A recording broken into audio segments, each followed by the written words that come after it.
to be totally absurd. Even though I get one or two right occasionally. More years than not many right. That, by the way, is coming up, Max. Don't forget to remind me of a mock schedule. Hell, we might have to do it next week because I want it out in advance, well in advance. No, we'll probably be a week from Monday. So whatever that date is, today's the 28th, the 30th is Thursday, Friday, Monday, 2, 3, 4. May 11th, we'll shoot for the mock schedule because I think the schedule comes out either that Tuesday, following Tuesday, the 12th, Wednesday, or Thursday. It'll come out that week, I think. Might be the following week after that. May 11th for you mock schedule worshipers, and there are a few, very few. This from Rich. I know that you think the draft grades and the winners losers segments are for losers, but can you at least tell us a little bit about what you thought of the picks over the weekend? I think I did that. Didn't I go through the list? I mean, if I didn't, I'll do it real quickly. I did like the Sonny Styles pick, and I do have opinions on the draft. We all have opinions on the draft. My opinions are usually less driven by whatever happened after the season, that being the college football season, and more having to do with what actually happened in the games in which the players played in. And so that's what typically impacts or drives my opinion of players.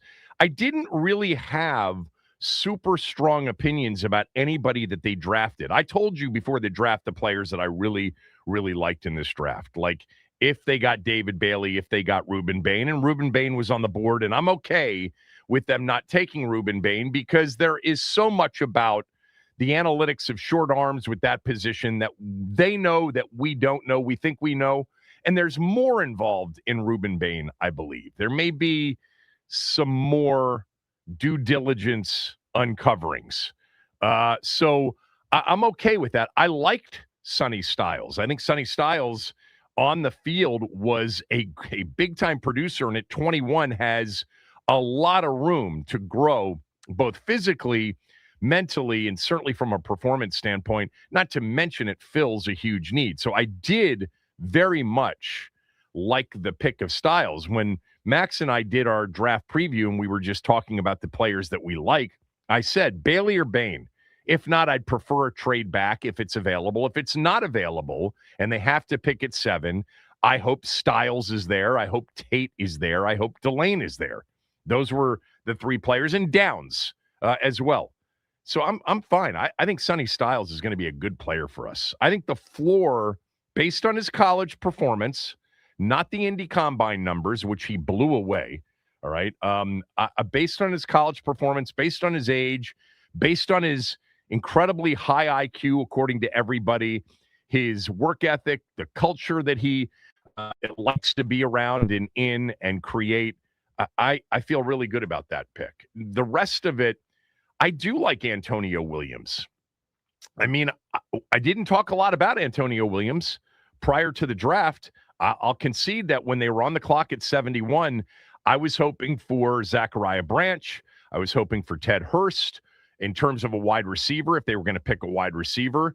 And when Antonio Williams popped up as the pick, certainly if you're a college football fan, you see enough of Clemson, you know who Antonio Williams is. But we didn't talk a lot about him at all before the draft. So I spent some time. I like his route running. I love his hands.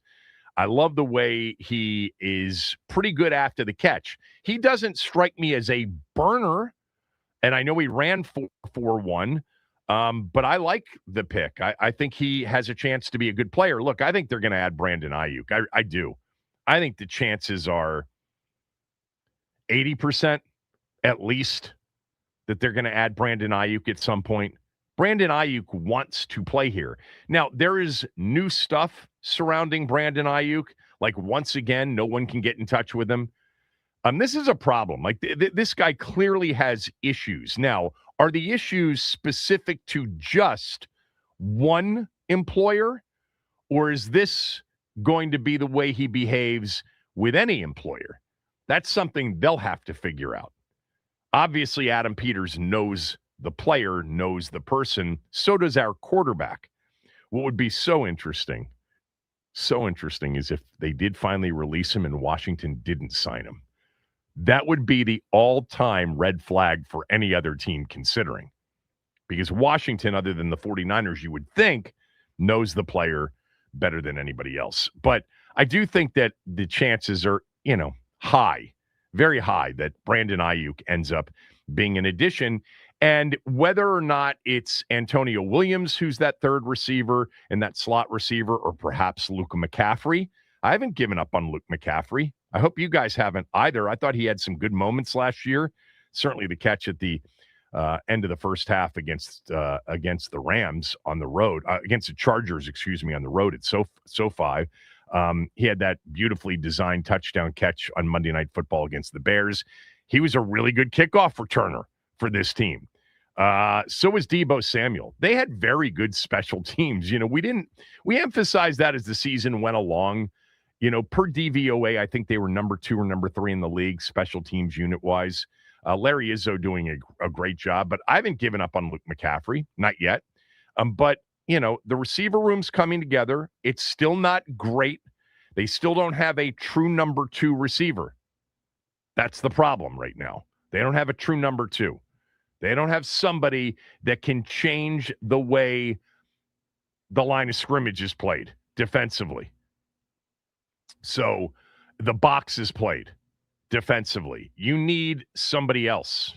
And Ayuk from 2023, Terry McLaurin, and either an Antonio Williams or a Luke McCaffrey. I like the player. I mean, after watching a lot more of the player over the weekend, I do like the player. I think there's a good chance that he ends up not only making the team, but being an early contributor. He is a polished route runner. The pick that I liked the most out of the other 5 after spending Friday's show on Styles is I do like Kaytron Allen. I talked about him before the draft. He was one of the running backs I liked. I liked him more than Singleton. He's played so much football. One thing I did not know until over the weekend, I did not know that Kaytron Allen was the all-time Penn State leading rusher. Now, he played 4 years. They played more games than they did back when Kurt Warner was the running back way back in the day at Penn State. But he is an absolute vision, good feet, good yards after contact, making people miss in tight spaces. I think he's going to be a good back if that's what they're looking for. Krosky Merritt probably isn't that back, but Rachaad White could be. Rachaad White has excellent between the tackles vision. I know some of you believe that Rachaad White's just a throwaway signing. I'm in a different camp, I think. I think they believe that Rachaad White can really help, that he is a solid first down back as a rusher. He's not a home run threat by any stretch, but he's similar to Allen in some ways, but with the experience of being a very good pass protector and a good receiver, something Kaytron Allen is not. But I do like Kaytron Allen. In terms of the other 3 players, I don't have strong opinions on any of them. I have no clue if Matt Gulbin is, capable of being a starting center. I'm really not overly blown away with the tape on Joshua Josephs, other than he is fast off the edge. Steve Suter is going to be back on the show today to break down the other 5 picks. We'll get what he thinks about Williams, Josephs, Allen, Gulbin, and the quarterback from Rutgers, who he saw a lot of. Look, calling Maryland games, they've got 4 Big Ten players that he saw, multiple times. Styles, Kaytron Allen, Gulbin, not so much because he was a transfer into Michigan State this year. And then the quarterback from Rutgers, who was a gamer as a quarterback. I think I mentioned that yesterday. Always seemed to be able to create something. But should they have used that pick on somebody else that has a chance to make an impact, like a Cameron Curl, who was picked in the 7th round, like a Krosky Merritt, who was picked in the 7th round?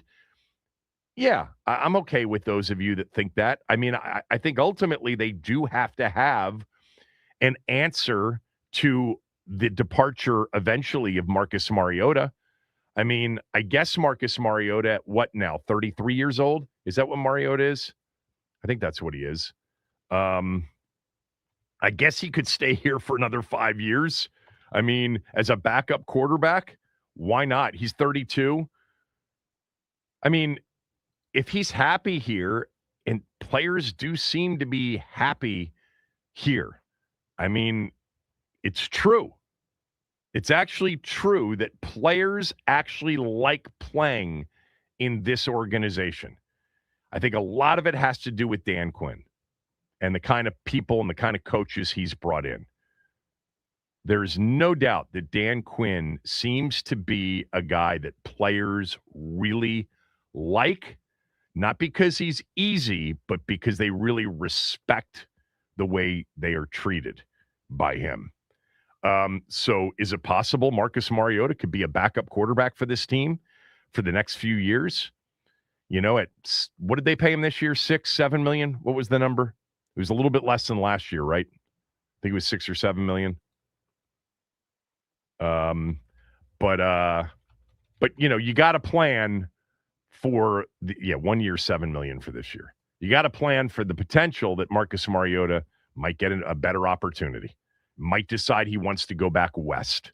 That was part of his decision-making this offseason, that he considered going back closer to home, you know, being on the West Coast somewhere. So that may happen soon.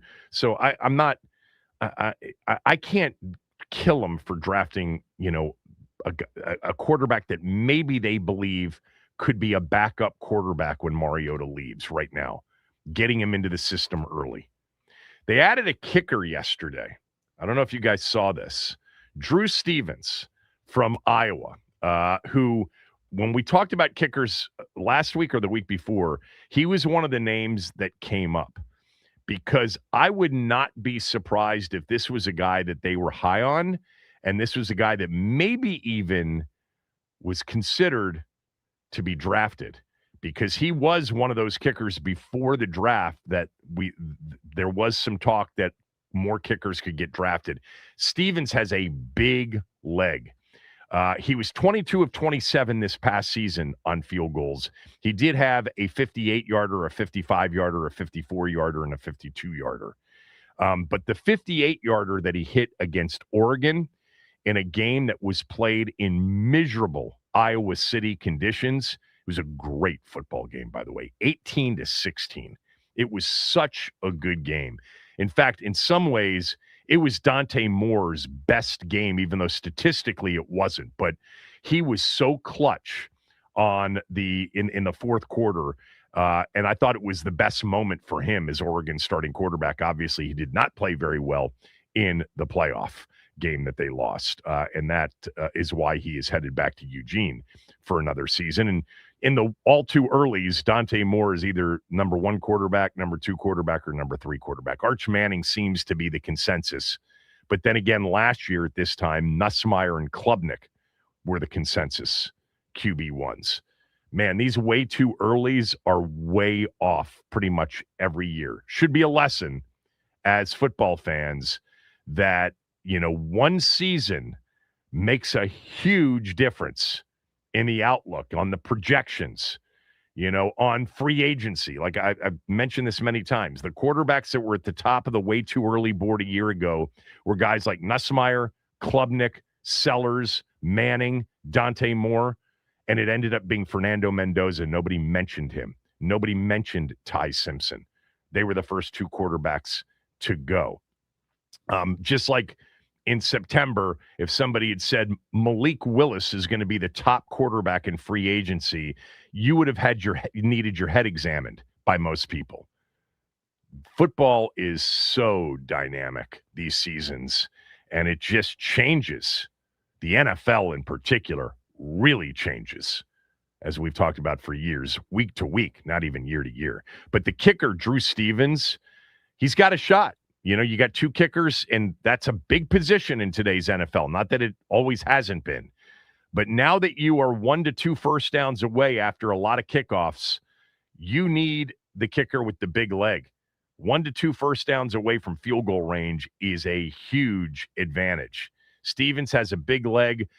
During the course of his career, he was 76 of 95 in 4 years at Iowa as their kicker. That's an 80% hit rate on field goals. It doesn't even make sense to look at PATs because college still kicks the PAT from 20 yards out, from the 10-yard line, 20-yard PAT. So it's completely different than the NFL. But on kicks of 50 plus during his career, 12 of 19, with the longest being in the driving rain. Temperature was in the upper 30s. I mean, it was a miserable day, and he booted a 58-yard field goal, which was a big-time field goal in the second half that they needed. He was 4 for 6 this year on kicks of 50 or longer. So I like that. I actually thought there was a chance they might draft a kicker. I'm glad they didn't have to draft one and could bring in a high-quality kicker like Stevens. But we all know the nature of kickers in the NFL, and that is, very rarely is it the first team that they kind of find their, stride. They hit their stride. It's usually the second or third team, and maybe that's a good thing for us with Jake Moody, who was a third-round draft choice of the 49ers just a few years ago. Did you see the RAS scores of all of the draft classes? Little bit of a turn away from what was expected here in D.C. with an Adam Peters draft. I'll explain next. Kevin Sheehan Show, the Team 980 and the Team980.com.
So the relative athletic score that we have talked a lot about around here since Adam Peters became the general manager, the, overall score that measures athleticism at the Indy Combine, it's a bunch. I don't even know what goes into it. It's the 40 time, it's the shuttle, it's the long jump, it's the vertical, whatever it is. And it determines how good of an athlete you are. And Sonny Styles tested out at the Indy Combine, had a relative athletic score that was perfect.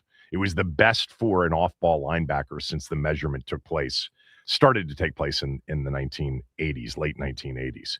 By the way, I was thinking about this. If I didn't say this on yesterday's show when I was talking about Monty Coleman, either solo or with Doc at the end of the show, Monty Coleman would have been an absolute 9.98, 9.99, or 10 out of a 10. If in 1979, when he came out of Central Arkansas, if they had a relative athletic score measurement, he was a sick athlete. He ran, I think I mentioned this, but over when he passed away on Sunday, there was a lot posted out there. Somebody posted that he was the first linebacker to ever get timed at 4.4 in the 40. Anyway, Washington's been at the top of the league in overall draft class RAS scores in Adam Peters' first two seasons. Not so much this year. 29th out of 32 teams is the draft class's relative athletic score. Yes, Sonny Styles had a 9.99. Incredible score. Number one in his class. Overall, number one all time for the position. Antonio Williams wasn't bad, had a good RAS score. Joshua Josephs had a pretty good RAS score, but Matt Gulbin's was terrible, and the quarterback from Rutgers was really low, and Katron Allen was a not available. Now, I don't know if that gets actually averaged in if you don't get tested for those things, but the bottom line is Washington's average RAS score for their 2026 draft was 7.19. Yes, I'm sorry. So Katron Allen is not included in this. It's for the 5 players who had a score, and that 7.19 was ranked 29th out of 32 teams. So there you go. Maybe next year we won't spend as much time prior to the draft looking for the players with the highest RAS scores. Now, keep in mind, their off-season included signing more new players than any team in the league in free agency. And many of those players, when they came out, had very high RAS scores. Owe, Chenal, Chason, Chig, few others. Maybe Robertson. We looked at a lot of them. So in terms of all of the new additions, especially the players that will play, high RAS scores. But I thought that was interesting because once they drafted Sonny Styles with the highest RAS score in the entire draft, certainly on defense or linebacker, I figured that they'd be way up there again. And Antonio Williams looked like a guy that might have had a high RAS score. But no, 29th out of 32. All right. I did want to talk a little bit about games on the show today. By the way, Steve Suter coming up. He'll have his film breakdown of the other 5 players. He did his film breakdown on the show yesterday of Sonny Styles. Warren Sharp, who has created, a study each year of this draft, not predicting which drafts were the best or grading out drafts, but essentially measuring the draft based on the value of where the player was picked. So based on a consensus of big boards before a draft, if a player was supposed to go in the late 3rd round and they went in the late 4th round, that's great value. If a player was supposed to go in the late 3rd round and they went in the late 1st round, that's terrible value. So he created that study for all 32 teams, and Washington did very well this year. So he will be on the show today as well. But I did want to talk about some games. From Card writes, Kevin, you didn't mention the number one storyline in the Minnesota-Denver series. Anthony Edwards is hurt. Yeah, you're right. I did not mention that yesterday, and I did know that. DiVincenzo is out with the Achilles, and Edwards has a deep knee bruise. They were afraid it was ligaments, but Anthony Edwards and DiVincenzo out. All right. Edwards out for 2 weeks. So if Minnesota advances, he could be back for the T-Wolves. But last night, Denver stayed alive at home, down 3-1 with a 125-113 win over Minnesota to narrow the series to 3-2. So this is a really, really big spot for Nikola Jokic. If Denver is ousted by the Minnesota Timberwolves without their best player in Anthony Edwards, one of the best players in the league in Anthony Edwards, and without one of their key cogs offensively, in particular, Dante DiVincenzo. If Denver doesn't come back and win this series, if they lose one of the next 2 games and they're ousted in the first round by a Minnesota team that did not play the final 3 games potentially without Anthony Edwards and DiVincenzo, this is not a good look for Nikola Jokic, who is without question one of the most incredible basketball players of all time. Some of you don't pay attention. That's fine. Those of you who do know what I'm talking about. He is, in my opinion, right there with Walton in terms of either one of them is the greatest passing center of all time. But he's so much more than Walton or, the old-time centers, because Jokic shoots the 3. Jokic is their primary ball handler at times. That's right, Nikola Jokic, this, doughy 6'11", 7 foot, 290-pound center, actually brings the ball up the court 50% of the time after a made bucket. And since he's usually the guy rebounding, he leads the fast break 50% of the time. He averaged a triple-double this year. He averaged 27.7 points per game, 12.9 rebounds per game, and 10.7 assists per game. It is the second consecutive year he has averaged a triple-double at the position. He is one of the greatest feel, space, understanding of the game big men in the history of the game. And yet, his playoff history includes one deep run and one title. 2023, they got to the finals. They did not get tested significantly. They had an early round series against Minnesota that year. Pretty sure that was the year that they first faced Minnesota, because that has developed into a rivalry. And there were some really tough, close games, but they prevailed. They beat the Lakers in the Western Conference Finals, and then beat Miami in 5 games and gave Denver, the Nuggets, their first NBA title. And he was sensational in the finals. I'm going to look it up, but I know he averaged like 30 and 15 for the finals. Something ridiculous. But since winning it all, they have been ousted. Second round by Minnesota in 24.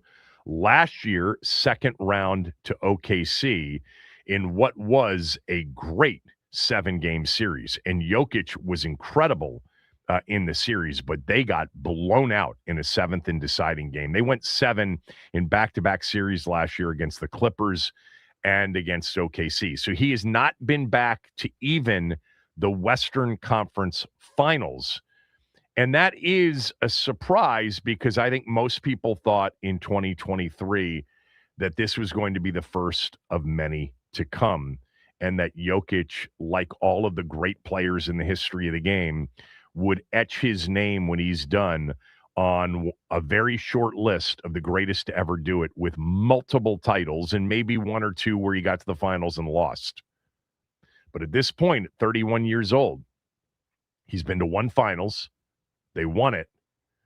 And it's looking like it's going to be very difficult to get back, because the West has right now a team that could be dynastic in Oklahoma City, but another one that may keep Oklahoma City from being dynastic in San Antonio. And I just think that Jokic and his legacy, there's a little bit on the line right now for him. You know, it's not going to get easier as he gets older. He's only 31. He's got 5 years of really great basketball left, is in my opinion. That's what I would guess. Injuries, aside. I mean, he just came off one of the best regular seasons he's ever had. He was incredible. He was banged up. He missed, remember, earlier in the season, he missed a bunch of games. But they were the hottest team at the end of the regular season, which just goes to show you the NBA regular season, man, looks nothing like the postseason. Nothing. It's a completely different sport. It's so different. I mean, players that you hadn't heard of all of a sudden get opportunities and they're like, oh, that guy's much better, or that guy's not nearly as good as he is when they're playing in the regular season, and the overall, intensity is much lower. But I really think Nikola Jokic has to get through this series. Has to. No Anthony Edwards for games. I mean, basically for half of game 4, and then for the entirety of game 5. He won't play game 6. This game will be in Minnesota. Denver is a 6.5-point favorite on the road in Minnesota on Thursday night. This is a massive game for Nikola Jokic's legacy. Nobody's talking about it, and I think it's because there isn't really an expectation of Denver winning more titles. But that's the point, is that there was just a few years ago, and it was because of him. And he was going to be, this is a sport, man, where titles, rings matter. It doesn't matter as much in football or hockey, in baseball, which are so dependent. The quarterback's only out there for half the time. Hockey's random to begin with, although Stanley Cups matter in that sport, but no sport does it matter more than in the NBA. Winning titles mean everything. The Michael LeBron debate really comes down to 6 versus 4. And Jokic with 1, you start to put him kind of into that, Wilt category. Wilt sometimes gets forgotten because he doesn't have what Russell has, doesn't have what Kareem has, doesn't even have, what Olajuwon or Shaq has. Doesn't have what Shaq has. Big series here the rest of the way. If you want something to grab a hold of, looking for something to watch now that the draft is over, Nuggets, T-Wolves. Nikola Jokic has not played well in this series. He has been handled at times by Rudy Gobert. Rudy Gobert is one of these players, Max, that the general basketball, a typical basketball fan just thinks Rudy Gobert is this, one-trick pony. All he does is block shots. He's a great defender, and he impacts games in a major way, and he has impacted this series in a major way because Jokic has really struggled. Now, last night at home, 27 points, 16 assists, 12 rebounds, 2 block shots, shot a good percentage. He was 9 for 26 2 games ago. He was 9 of 15 last night. Didn't have to play 45 minutes, and they won 125-113. They were blowing Minnesota out after, they were up by 22 at the end of 3. Thursday night, though, a big game for Nikola Jokic. I think one of the greatest I have ever seen play the game. Elsewhere in the NBA playoffs, you've got an 8 seed in the East up 3-1 on the 1 seed. Detroit is trailing as the 1 seed. Orlando, who was the 8 seed, 3-1. This is a fascinating watch because of this. Detroit can't shoot the 3. They just can't shoot the 3. So Orlando defensively they basically have everybody from the circle and lower. They're not guarding the 3. They're like, go ahead. And you got a star player in Cade Cunningham who is now just trying to bull his way to the rim every time, and it's not working. Cade Cunningham in 3 straight games, listen to this, has 24 turnovers himself in 3 consecutive games. Let me just tell you that that's like almost impossible during the regular season because teams don't defend the same way. They don't have, the scout is different. The intensity is different. This is defensive forced. He's got 24 turnovers in 3 games, and he's supposedly a superstar in the sport. He had 8 turnovers last night, 9 the game before, and 7 2 games ago. 24 turnovers. That's got to be a record. I don't even know if it is. In terms of a 3-game stretch for one player in the postseason, 24 turnovers, that has to be a record. LeBron's gone back-to-back nights with 8 turnovers. But the 1 seed in deep, deep trouble against an Orlando team that actually, they've got some players. They probably underachieved during the regular season. Banchero's outstanding. Desmond Bane's great. This guy, Jamal Cain, last night had one of the best dunks you will ever see. Just, Google it, Cain or Orlando Magic dunk. It was the best dunk of the playoffs. Franz Wagner got hurt last night. We'll see if that's significant because he's been a big part of Orlando. The Oklahoma City Thunder polished off Phoenix in 4 straight. This is one of those where, the drama of a lot of these series is great. I just can't imagine that Oklahoma City isn't going to win back-to-back. Now, maybe next year is San Antonio's year, but if they end up playing the Spurs in the Western Conference Final, it will be must-watch because of Wemby, because of how good the Thunder are, how good SGA is. I just don't see San Antonio winning. Let me put it the other way. I don't see the Oklahoma City Thunder losing 4 out of 7 to anybody. I think they're going to repeat. Tonight you get not Lakers-Rockets tonight. Tomorrow night you get Lakers-Rockets. Tonight you get Hawks-Knicks in a 2-2 series, Game 5. That's been outstanding. C.J. McCollum's played so well for Atlanta. Boston should finish off Josh Harris's 76ers, and the Spurs should finish off the Blazers tonight at home with a 3-1 series. The interesting stuff left this week is Denver, Minnesota. See if Detroit can make a run back into the series. Raptors, Cavs is tied at 2 games apiece. I am so rooting for Toronto in that series. I just want to see James Harden fail again in the postseason. He's the most joyless player to watch in the league. But it's been good so far. I know that first weekend, a lot of you gave me, a hard time about really pushing the NBA playoffs, and the first weekend was nothing but blowouts. But since then, we've had some really, really good games and some interesting developments. By the way, in the NHL playoffs last night, I know you know this, Max. I was paying attention because the Flyers and the Penguins is kind of an interesting first-round series.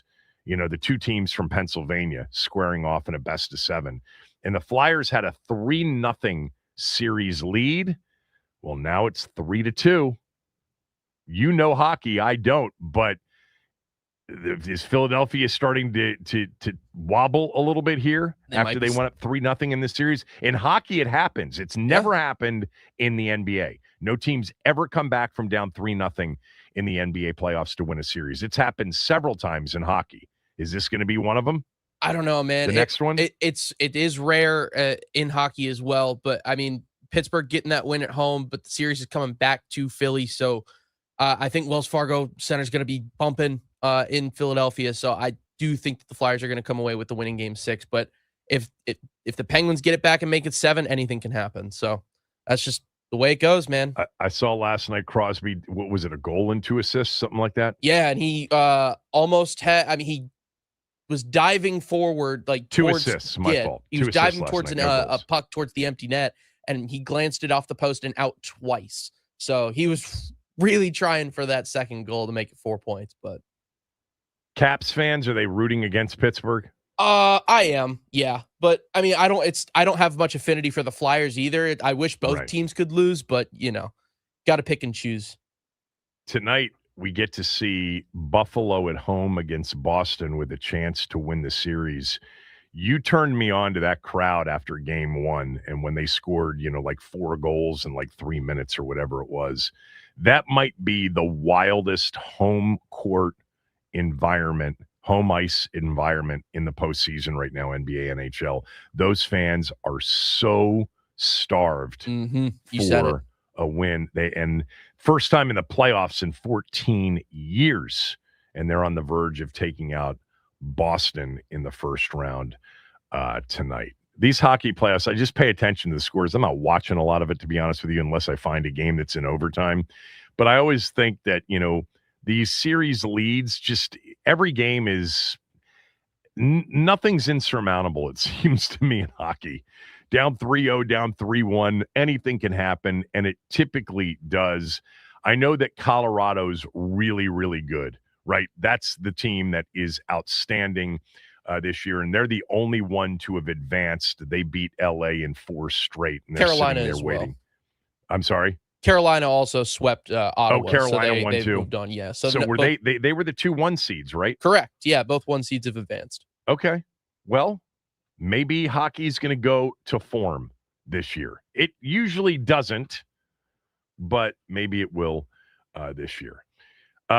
There is a crazy sports gambling story out there. Share that with you next.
Big story in college sports. Texas Tech quarterback Brendan Sorsby. Brendan Sorsby played for Cincinnati the last 2 years, played for Indiana a few years ago. Good quarterback, 6'3", really good arm, quick release. He's, certainly an NFL quarterback prospect in the 2027 draft. Got $5 million from Texas Tech for next year. Texas Tech expected, like they were this year, to be a playoff contender. Well, Brendan Sorsby checked into a residential treatment program for gambling addiction yesterday. The reason he is seeking treatment is the uncovering by Pete Thamel at ESPN of a story that involves Sorsby making thousands of online bets on a variety of sports via a gambling app. That certainly jeopardizes his eligibility for next year. College athletes are not allowed to bet on college or pro sports of any kind. Now, according to Thamel's report and some follow-ups, Sorsby bet on Indiana football while redshirting for Indiana back in 2022 as a true freshman. He did play in a single game that year as a reserve. The bets were, according to the reporting, on Indiana to win, and none came in a game in which Sorsby appeared.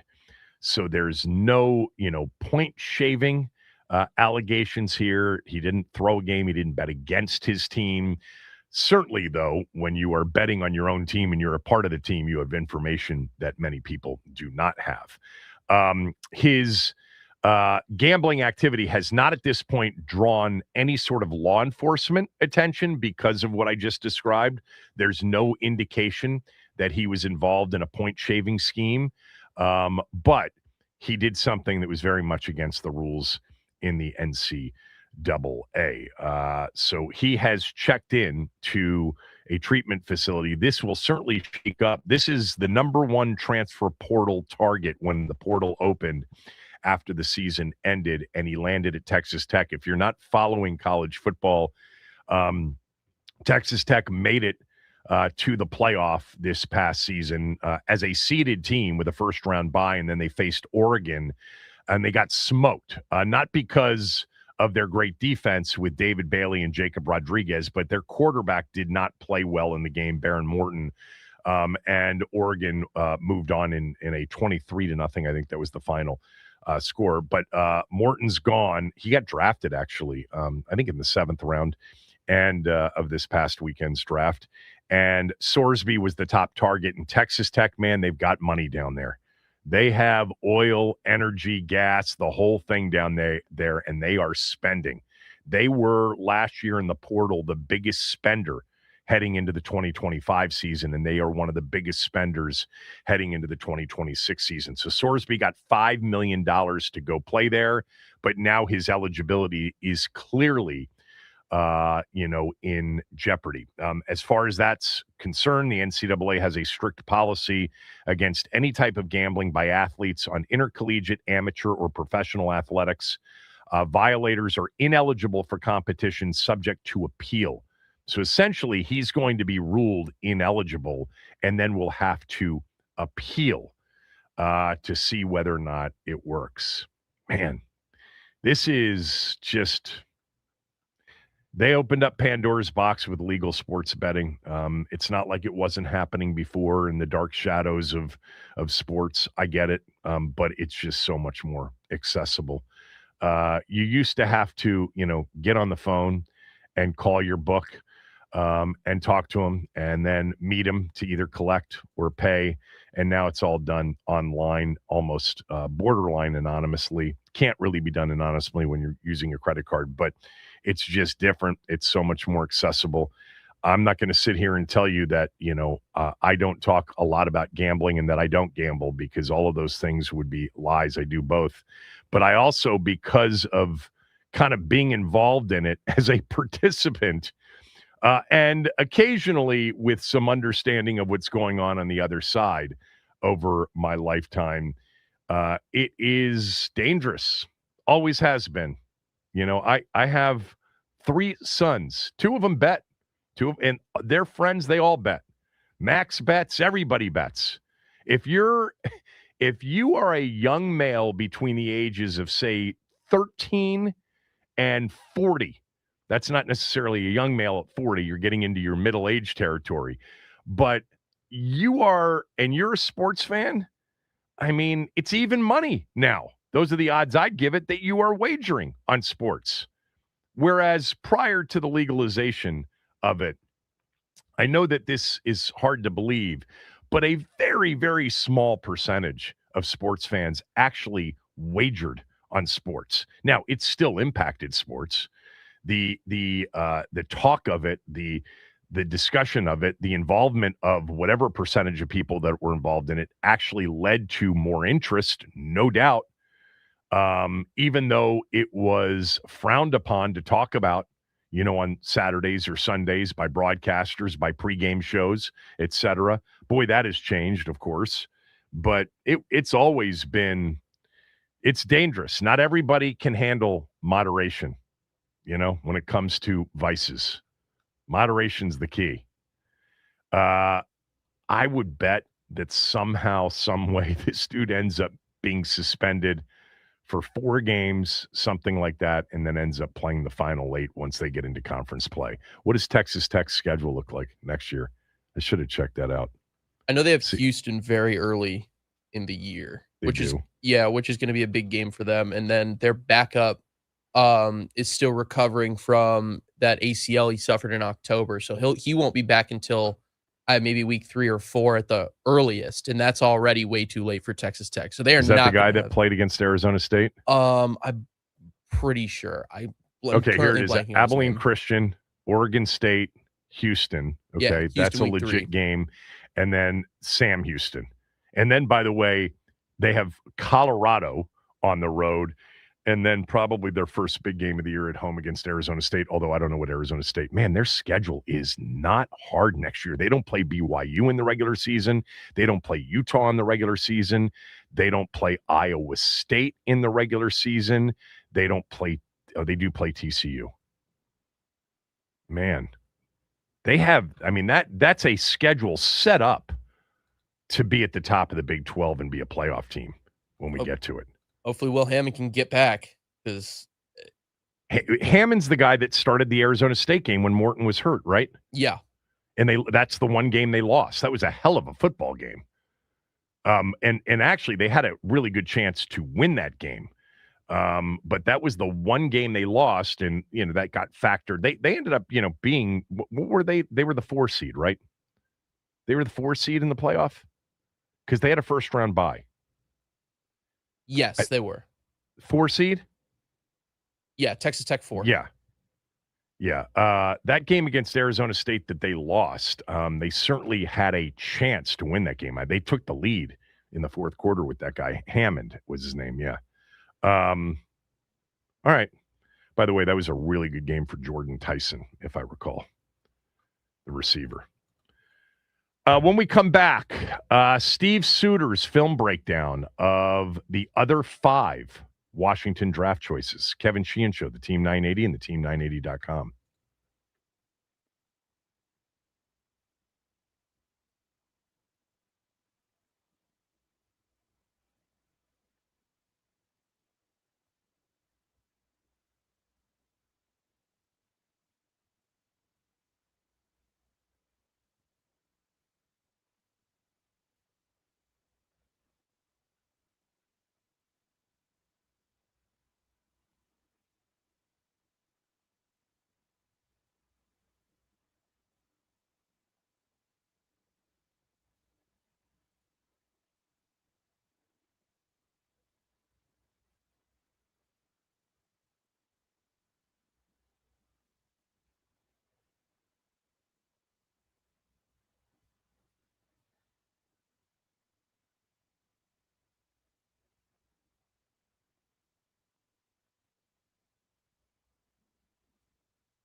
Steve Suter has been great going back to week 2 of the season last year when he started to come on and do film breakdown of Washington's games. I think he has become a guy that a lot of you really like to hear from. And he came on with us yesterday breaking down the Sonny Styles selection, but he did the other 5 players as much as he could. And on my podcast yesterday, shared what he thought on the rest of the draft. We started with Antonio Williams, the 3rd round selection out of Clemson. I like him. The more I was watching him, the more film he started growing on me. Initially, he seemed maybe too gimmicky for me right away, just in the way they were giving the ball. Well, I'll say this: I was watching this film, like, oh, this is the Debo replacement. Like right away, that was the first thoughts I had. But then just starting to watch the film, he started growing on me. He wasn't just a gimmick guy doing jet sweeps and screens. Now, he did a lot of that, and he's decent at it. But he showed me some things down the field, and he showed me ability, especially in the 5 to 10 yard area, of getting inside on DBs and coverage and making plays over the middle. That's probably, if I'm getting my favorite attribute for Antonio Williams, is his route to reception transition. Really smooth, keeps his feet on the ground as he's running through the catch. A lot of receivers don't do that. They lose momentum, and then that allows the DB to then make a play on him because of that split second where they're slowing down because they're trying to focus on catching the football and making a reception. He's really smooth through that transition, so he can keep the pace on a slant and keep his top speed going so he can get more out of it. He probably already is the best run after catch receiver on the Commanders roster right now. 2 days in the facility, I think he's probably going to be their number one threat there, making things happen after he gets the ball in his hand. So I was really impressed there. I don't think he's a blazer. He does not look that fast on film. Now, don't get me wrong, he's quick and he's got speed, but I then looked up his time and I saw 4.41. I can't say that I really saw 4.41 on film. He wasn't running away from anybody, and if he caught a deep pass, the defender usually kind of walked him down. So he's not a blazer by any means, but he's not slow. So I think he's a perfect blend of runs under control during his routes so that he can make quicker cuts, and that's not a bad thing. A lot of guys try to change their speeds up on their routes, and it's too obvious for a DB. He didn't really give me that, so I think he likes to run at a certain speed throughout the whole route, so then he keeps himself balanced. But I think he's got a shot to be a decent player. He's definitely slot only for me. It would be a gimmick if he was on the outside in a random formation that I'm sure they could do with some motions to try to create matchups. But he's strictly a slot to start and then to see how he rises and takes on the NFL. I was going to ask you if you see him as a possibility outside. I think they drafted him in part because there's a plan more likely than not to add Brandon Ayuk to the mix. Mm-hmm. So Terry and Brandon Ayuk on the outside and this kid on the inside. That's interesting that you said that he immediately, based on their wide receiver room, becomes the best run after catch guy in the room. So you like him more than Terry after the catch. You like him. I do. Now, you didn't see and you didn't do film breakdown for me in 2024 when De'Ami Brown was on the team. This is true. So, and De'Ami's pretty good after the catch. But of the guys, he's the best after the catch, and he's a good slot guy. Hands catcher, too, right? Yeah, real natural hands. He will use his body if he needs to, but he's got a couple good plays where he uses his body, but it's situations that I would say, yeah, those are necessary and somewhat of the right decision. He's got a highlight on the Florida State game. His 2024 film's probably better than his 25 film, in my opinion. I mean, really productive, though. He has a lot of grabs. He's going to leave with over 200 catches. So he's been making plays since he got there. But he's got to play at Florida State, and he's a slot guy, and he's running a skinny post. And when he makes his break on the post, he looks, and he could tell, you can see it because you get another close-up of the replay, that he knows he probably shouldn't be getting the football. He's had a safety over top of him, and he's running towards another safety. So as a receiver, you're like, all right, I'm dead. I'm just going to take the top off the coverage here. But when he looks back at the QB, oh, shit, here comes the ball. And you see him, like, quickly lock back in. He knows he's about to take a hit, and he still goes up, makes the play, and he breaks both tackles, and he goes to the crib. So that's just some of those subtle things that I think he's really comfortable in congestion. He doesn't mind taking a hit. He's going to still try to do what he can to make a play on the ball. So I was really impressed there. He's going to do well over the middle. And if he can make a living 5 yards and in, 5 yards and out. I mean, there's a little, I don't know how much of the offense they'll be doing that, but maybe they are, like some of that Wes Welker stuff where he's just running option routes in the slot. Kind of St. Brown does that too a little bit. And I don't want to make him a Hall of Famer yet, but he's got that type of aspect there in the slot where he could just win on quick stuff. I don't see him getting deep on guys in the league. He's just going to have to really win off the line of scrimmage and really fool somebody on a slant route and then get over top. But I don't think he'll be a deep threat at all. He's got to make his money 20 yards and under and then use that yak ability, like I mentioned, to make a big play. Did you see any of his return highlights or not from a few years ago? I did not actually. Okay. I was strictly watching his receivers. They basically he didn't do much of it at all in this past season. It was more when he was a younger player, but he's pretty good at it. Really decisive as a returner. But you like Jalen Lane as a returner? I do. The more I kept, I'm just like, do anything you can do to keep Lane off the field on offense and let him just focus on being a good returner. Right. And that is going to be a much better aspect and bring something to the team that you need and the Commanders can use. I think him playing offense as much as he did last year, Lane really screwed him up on special teams as well. It's just a different mindset. If he just knows I'm the guy out here and all I got to focus on is returning punts and making good decisions on when to catch it, when to return it, things of that nature, you're just more effective and can be more dominant. I think his brain was probably in a pretzel all year when he was playing outside, and that probably screwed his development up a little bit. So if Williams can take some of that burn off him and the other receivers that you brought in, and Lane doesn't have to touch the field on offense, then that's a good thing. And if this guy's, he certainly shows athletic enough ability, hands, confident in his hand-eye coordination to catch punts, so he could be an option back there as well. All right. Then you don't have to have Sanders still back there in emergency. Right. Got to remember that. Yeah. All right. Yeah. The next pick came in the 5th round, the third of their 6 picks. By the way, the 6 picks that they entered the draft with, they picked right at the same number. No trades up, no trades down at any point during the draft. But Joshua Josephs, edge, defensive end, Tennessee. What'd you think? Yeah, this is where the draft kind of went downhill for me for the Commanders. I'm not sure the move here, and this goes into, I guess, your GM philosophy. If you take whatever you would consider your best available versus position need. I know D-line was something that they needed to address in the offseason, a great deal, and I think they did that. So this pick on the edge, if Armstrong and Wise come back healthy, then this one makes even less sense to me. But that aside, philosophy aside, I didn't really love his film either, so maybe that's why I'm also down on it. I don't think he's got many moves from a versatility standpoint when he's rushing the passer. He was strictly trying to win on the speed rush. Every clip for the 15 minutes and 20 minutes of film that I found on him, he had no inside pass rush, no swim moves, no dips and rips, no spins.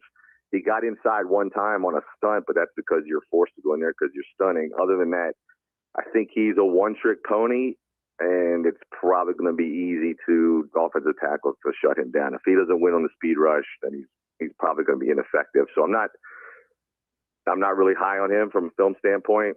He's kind of, I don't know, awkwardly running too, if that makes sense. He's not kind of upright. Yeah, that is just like, I don't know. It's hard to explain. There's a guy I remember. It was like Andre Carter, I think his name was back in the day. He was physical, strong, and you can see it, but it just doesn't look smooth and athletic on film. And poor tackler. I didn't love that pick. Okay. The one thing about him is he does have speed off the edge, but you're saying that's it. I think that's it. Yeah. I didn't see any ability to set somebody up on a speed rush and then dip inside on them because you got the tackle the pass set so much because you're concerned about your speed that you got an easy inside rip. None of that was on film. So I don't know if he just might go back to my overall observation of him not being that fluid and coordinated. Maybe he can't get that. Maybe he doesn't have that move in his arsenal. At least I haven't seen it yet. Okay. So he's a development for me. He's going to have spend a lot of time just working on his solo rush technique and getting a couple moves in his arsenal. All right, Katron Allen. I mean, you've seen a lot of Penn State over the last couple of years in person. They had the two backs, Allen and Singleton, together the last couple of years. They picked him in the 6th round. What did you make of him? Well, he's certainly a player that deserves to get drafted just from his productivity in college. I mean, his productivity is probably a 2nd rounder, but his just attributes put him in the 6th round. I mean, he's a good football player. I'll give him that. But his number one attribute for me, I'll say, is vision, and then breaking tackles would be number 2. He's not that shifty. He has no downhill speed. So he doesn't test well, but he's just a good football player. Now, is that going to be enough to make the roster? I'm not sure. That one's going to be a tough one to watch because he is a good football player, but he is small but powerful, not very fast, but has good vision. So can he overcome his limits with his attributes that he has? Yeah. Where do you see him fitting? I mean, I don't get to watch him 3rd down all the time, so I don't know how his pass protection is. Maybe that's a niche for him. You already got McNichols there that I really like when they brought back. Could he fit there? I don't know. I got to watch him in pass protection, see if he's a liability. You don't get to see that on the draft day film highlights unless you're watching an entire game. Yeah, it's an interesting running back room now because you've got Krosky Merritt. They signed Rashad White, who I think is between the tackles pretty solid with vision. He's an excellent pass blocker. He's a good pass receiver. They didn't have, sort of a short yardage Rodriguez replacement. Allen, like you said, that's what I always thought. I liked him more than Singleton. He doesn't have the home run breakaway, but he between the tackles has good vision, makes people kind of miss a little bit in close quarters, and I think maybe they see him as a potential short yardage back. It's a good place to start him. I'm not going to disagree with that because a lot of his highlights from Penn State are 10 yards and in for those reasons, using the vision in between the tackles, and he can make up when they don't get it blocked up front. He could break a linebacker's tackle or the end tackle for that matter. He's very strong. Like I said, that was his 2nd thing that jumps off the tip. He just breaks tackles, so that's good. Vision being number 1, breaks tackles number 2. Is it going to be enough to warrant a spot on the roster? We'll have to see. But yeah, I agree. It's kind of an oddball running back room now on how it's going to shake out. I hope White, like you mentioned, is a good pickup for him. So. Yeah, it's the running back position right now because this is going to be their running back room. There's no free agent left out there that they can add. They didn't draft Jeremiah Love. He wasn't available, and I think that they brought in Rashad White because I think Krosky Merritt, the fumbling and the pass blocking stuff is still a concern. They needed a veteran. They brought in Jerome Ford. Ford's been a decent sort of short yardage thing. The running back room in the running back, competition over the summer through training camp is going to be an interesting one. All right. I agree. But there's another spot here. Like why? I don't know. Why do you go running back here? You got a bunch of heads in there. You have 2 needs for me for sure at DB. Like why don't you take a shot here at a corner? And center. I know we're about to talk about center. Yeah. Why don't you go 2 centers here? I'd have took another center here too. Or the rest DBs or the rest centers. I mean, who cares? What if you take 3 centers here at the end? I mean, weird, but why not do it? Like Callie Mack he's not going to play. Right. He's not playing. He's 3rd string at best. Yeah. I think that not drafting a corner is probably the biggest complaint among fans. I had Sean Springs on the radio show today. He's a big Trey Amos fan. And Sean's one of these guys that over the years with me will tell me, no, I'm not a fan of him. Like I remember a couple of years ago, he's like, they just don't have any talent, But he last year during training camp came on with me and he said, I'm just going to tell you, I know a corner when I see one. He's an NFL corner and he's going to be a good one in the future. Now, we saw some of that last year with Amos and then he got hurt. So we'll see. Yeah. And then they added Amik Robertson in free agency from Detroit. What about the center, Matt Gulbin from Michigan State? Yeah, Gulbin's hard for me to really evaluate this stage. I think I want to say if my memory is correct, I don't think he played against the Terps this year. I think he was hurt. Not that it mattered. I wouldn't have been paying attention, locked up. Right. I put on his film. Initially, I'm a little concerned. I was like, man, he doesn't look that physically imposing at all. And so then I went on to the combine stats. He only did 21 reps at 225. I did 20 reps at 225. You don't really want your center benching the same as a receiver. Now, Right. in hindsight, Antonio Williams is that's a red flag for me too. He only did 10. I could do 10 right now, and I haven't lifted in 3 years. So that's a little concerning if his frame's going to be able to handle that. That's kind of shocking, actually, because he looks more physically stronger than that. But Right. Goldman concerned me there. Didn't look dominant, so I looked it up, and it makes sense. He wasn't getting a lot of push and lockout with his arms on D tackles in the trenches. Centers don't always have to do that. That's more of a tackle thing and a guard thing. You just got to be lateral and be able to get to the next level. Sure, he showed me some flashes of that, but I mean, we'll have to wait. He's going to get his shot though, because I don't think you have the answer at center on the roster right now. Yeah, I would have been shocked had they not taken a center.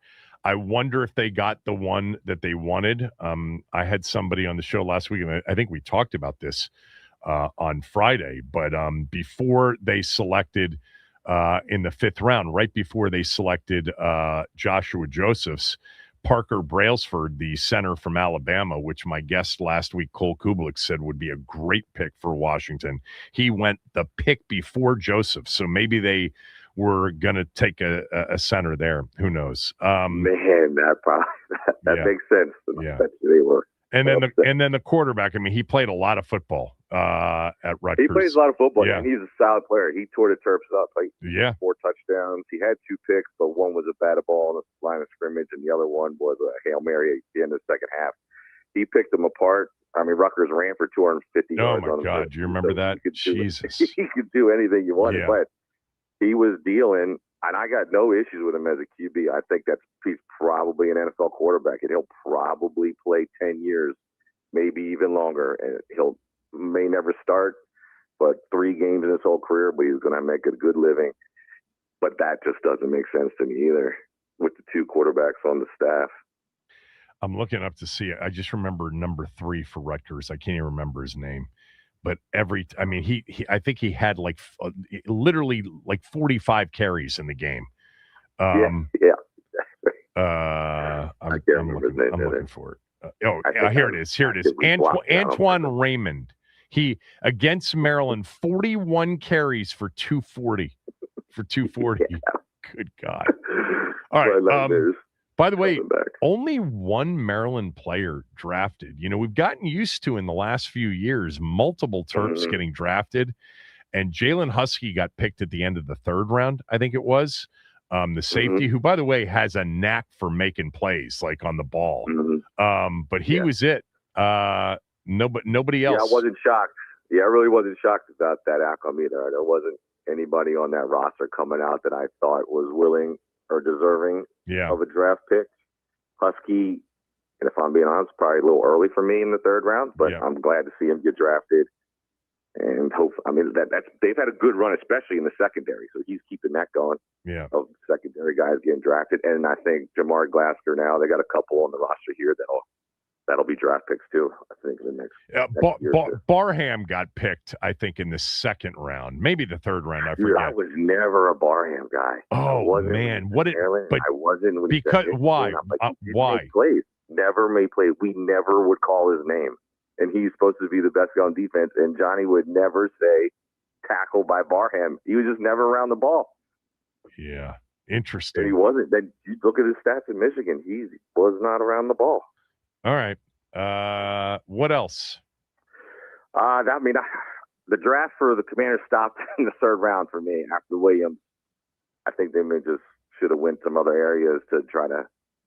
I mean, these are all. I don't want to disrespect these players. But you're a gamble after 5th round and into the 7th. You're a gamble. You're basically an undrafted free agent too. You're not guaranteed a roster spot. These guys will have a good shot. So I just don't understand why you went take a gamble at some other positions. Right. So, like Katron Allen is not going to come in and start. Right? Like, I just don't know if that makes sense. But you had options to take another receiver. You need guys like take a gamble on those other positions that could be more impactful. That was just my overall feel on it. Great job, as always. Super helpful.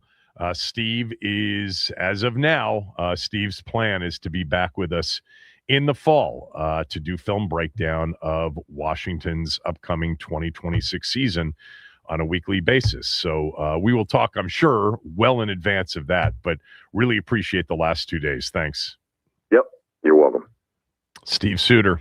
Everybody, one of the greatest punt returners in college football history. Just YouTube some of Steve Suter's punt returns at Maryland. Ran 4.3. I mean, he could fly. I think of the breakdowns that he just did, I think the one that probably surprised most of you is Joshua Josephs, the edge from Tennessee.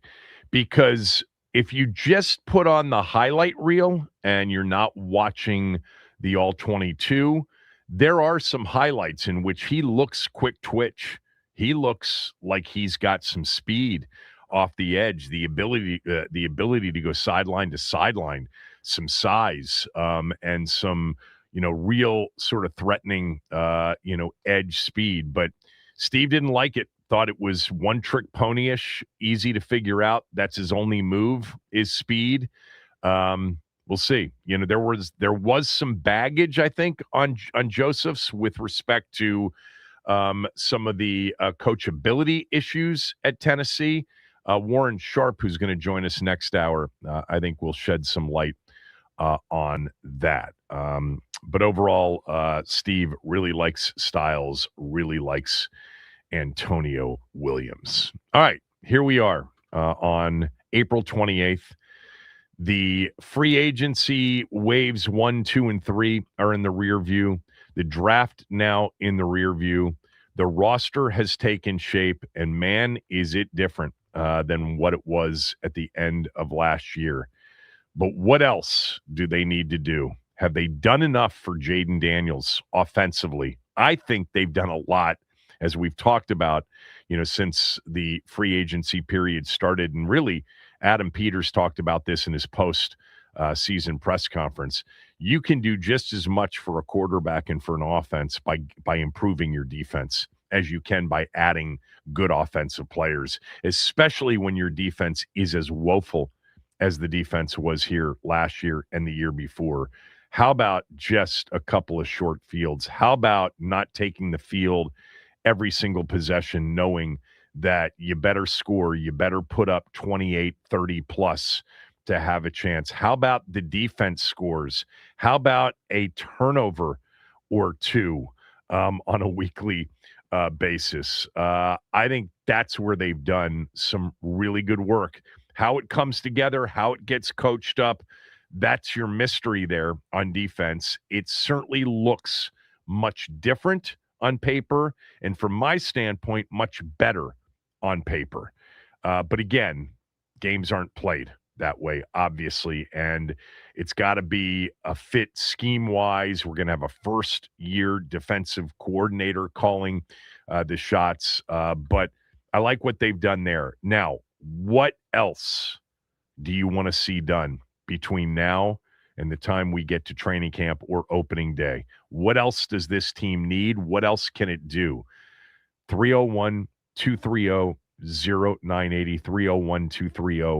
301-230-0980. Wide receiver-wise, they drafted one wide receiver. They added two in free agency in De'Ami Brown and Van Jefferson. Is it enough? Ayuk is certainly out there. We are officially on Brandon Ayuk watch right now. I don't think we're going to get anything to happen prior to June 1. They are going to take it at least through then to see if they can deal him. And remember, they don't owe him a penny. The 49ers don't until September 1st.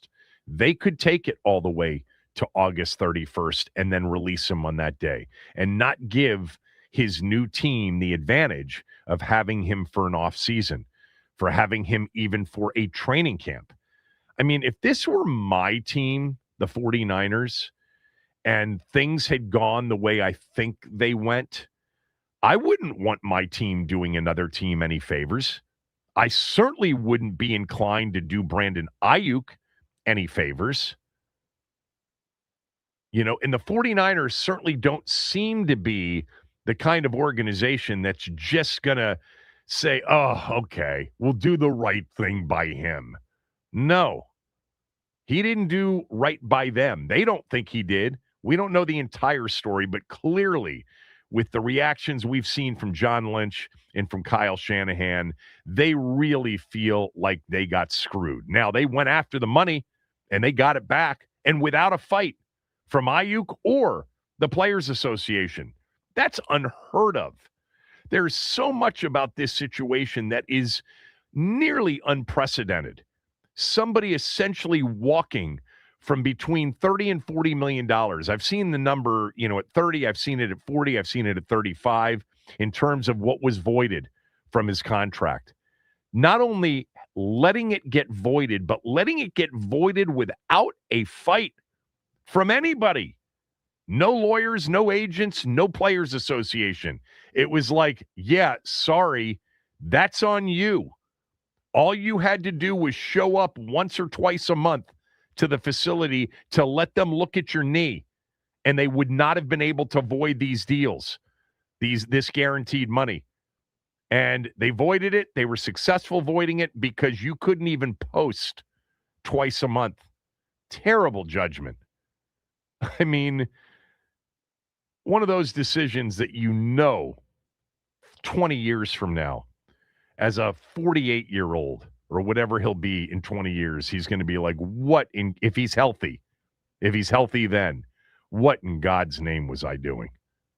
Can I please have that $30 to $40 million back today, even in today's value? So why wouldn't they just take this all the way up to August 31st? I guess the one reason you would, in terms of their own benefit, moving on sooner rather than later would benefit them from the following standpoint. It's not a conversation anymore. You don't have to answer questions. You don't have to search for where he is. You don't have to wonder what he's doing. And if you're not going to get anybody to trade for him, which again I think is highly unlikely, because trading for him brings his current contract into play. $27 million plus next year, $28 million plus, I think, the following year. No one's going to commit to that. Nobody. The only way Brandon Ayuk plays next year is on a new, very short-term deal that has a lot of prove-it incentives in the contract. Nobody's putting themselves on the hook for his current contract and what's remaining on it. Nobody.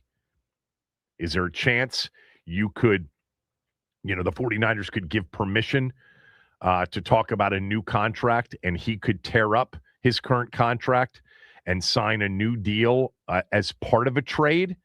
I don't know. I don't know if the Players Association will allow that. But if you did do that, what are we talking about? We're talking about giving up a sixth for a seventh. You give up next year's sixth, but you get back their seventh. It's very minimal in terms of what the compensation would be. What else needs to be done between now and training camp, or now and the beginning of the regular season? I think we're so focused on Brandon Ayuk, we're forgetting a couple of names that are still out there as unrestricted free agents. Some of these big names won't sign until after camps, OTAs, etc. They don't want to be bothered during May and June to have to show up anywhere. They'll be there for training. So a lot of those deals will get done post the OTAs and the off-season activities and the mini camps. Give me what they need to do still between now and the beginning of the season. 301-230-0980. It's the Kevin Sheehan Show on the Team 980, theteam980.com. We are free and live on the Odyssey app. And don't forget, you can watch this show on the Team 980's YouTube channel. Just click the subscribe button and the like button when you get there. And all of our draft coverage, going back to last week through this week on Odyssey Sports, is presented nationally by Bet365, where winning is everything. Download the Bet365 app and lock in your picks before the game begins. Must be 21 plus. Gambling problem? Call 1-800-GAMBLER. Available in select states only. Draft coverage also brought to you by Liberty Mutual Insurance. Only pay for what you need.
All right. The, first 2 to 3 waves of free agency are done. We are now looking into the rear view to see the 2026 draft. What else does Washington need to do between now, training camp, now and opening day? The obvious answer is add another receiver. And Brandon Ayuk is certainly going to be a strong possibility when he gets released. It's not if, it's when. The best thing for our team would be if he got released today. We don't want him released on August 31st, where he misses out on an entire offseason with the new offensive coordinator, with his quarterback, with other receivers, and now we're playing catch up at the beginning of the season. I'm wondering if I can interest any of you in Stephon Diggs. I keep thinking about Stephon Diggs because Stephon Diggs for a year is usually outstanding, and that's when it's like, okay, we've had enough of him because he's high maintenance, no doubt. But for a year, when you've got a need, opposite Terry, he still can play. And the thing about Stephon Diggs is he is one badass competitive dude. 85 catches last year in New England for 1,013 yards, 4 touchdowns. They just didn't want to pay him what they were going to have to pay him to keep him. Now, it could also be like small dose is really what Stephon Diggs is. He's been injured basically once in his career, and that was with Houston in 2024.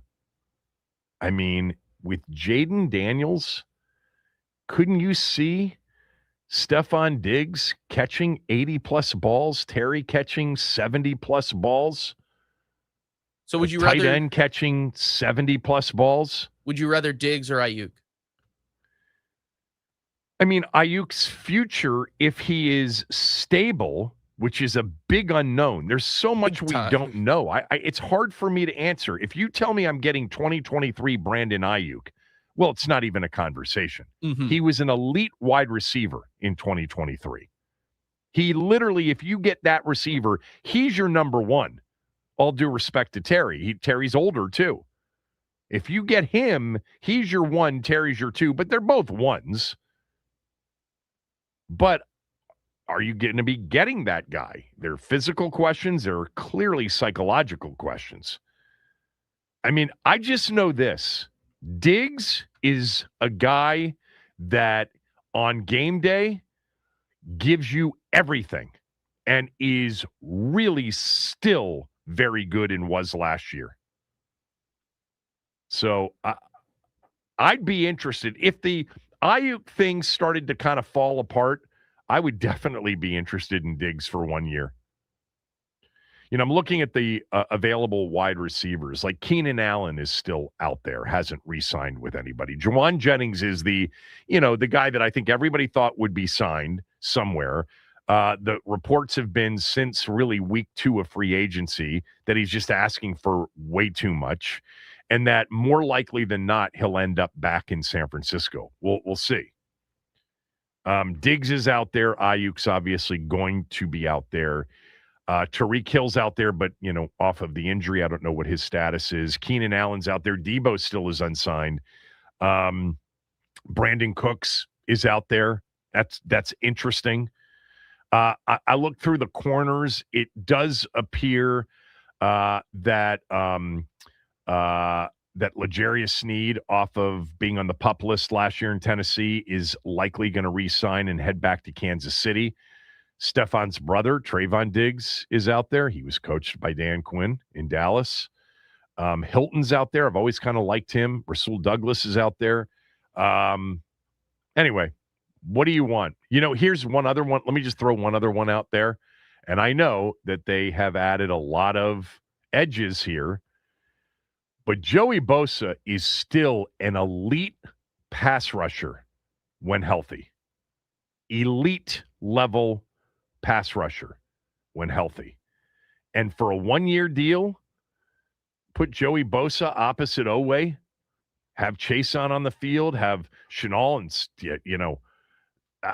there's something attractive about lining Joey Bosa up on 3rd and 7 or longer. But if I'm totally focused on we need another wide receiver. We need a number 2 wide receiver. And that's Ayuk. That would obviously be Diggs. 301-230-0980. Max, do you have an answer to this? I want to start off by saying I like a lot of the additions on the defensive side of the football. Now, offense has left a little bit of something to kind of be desired for me.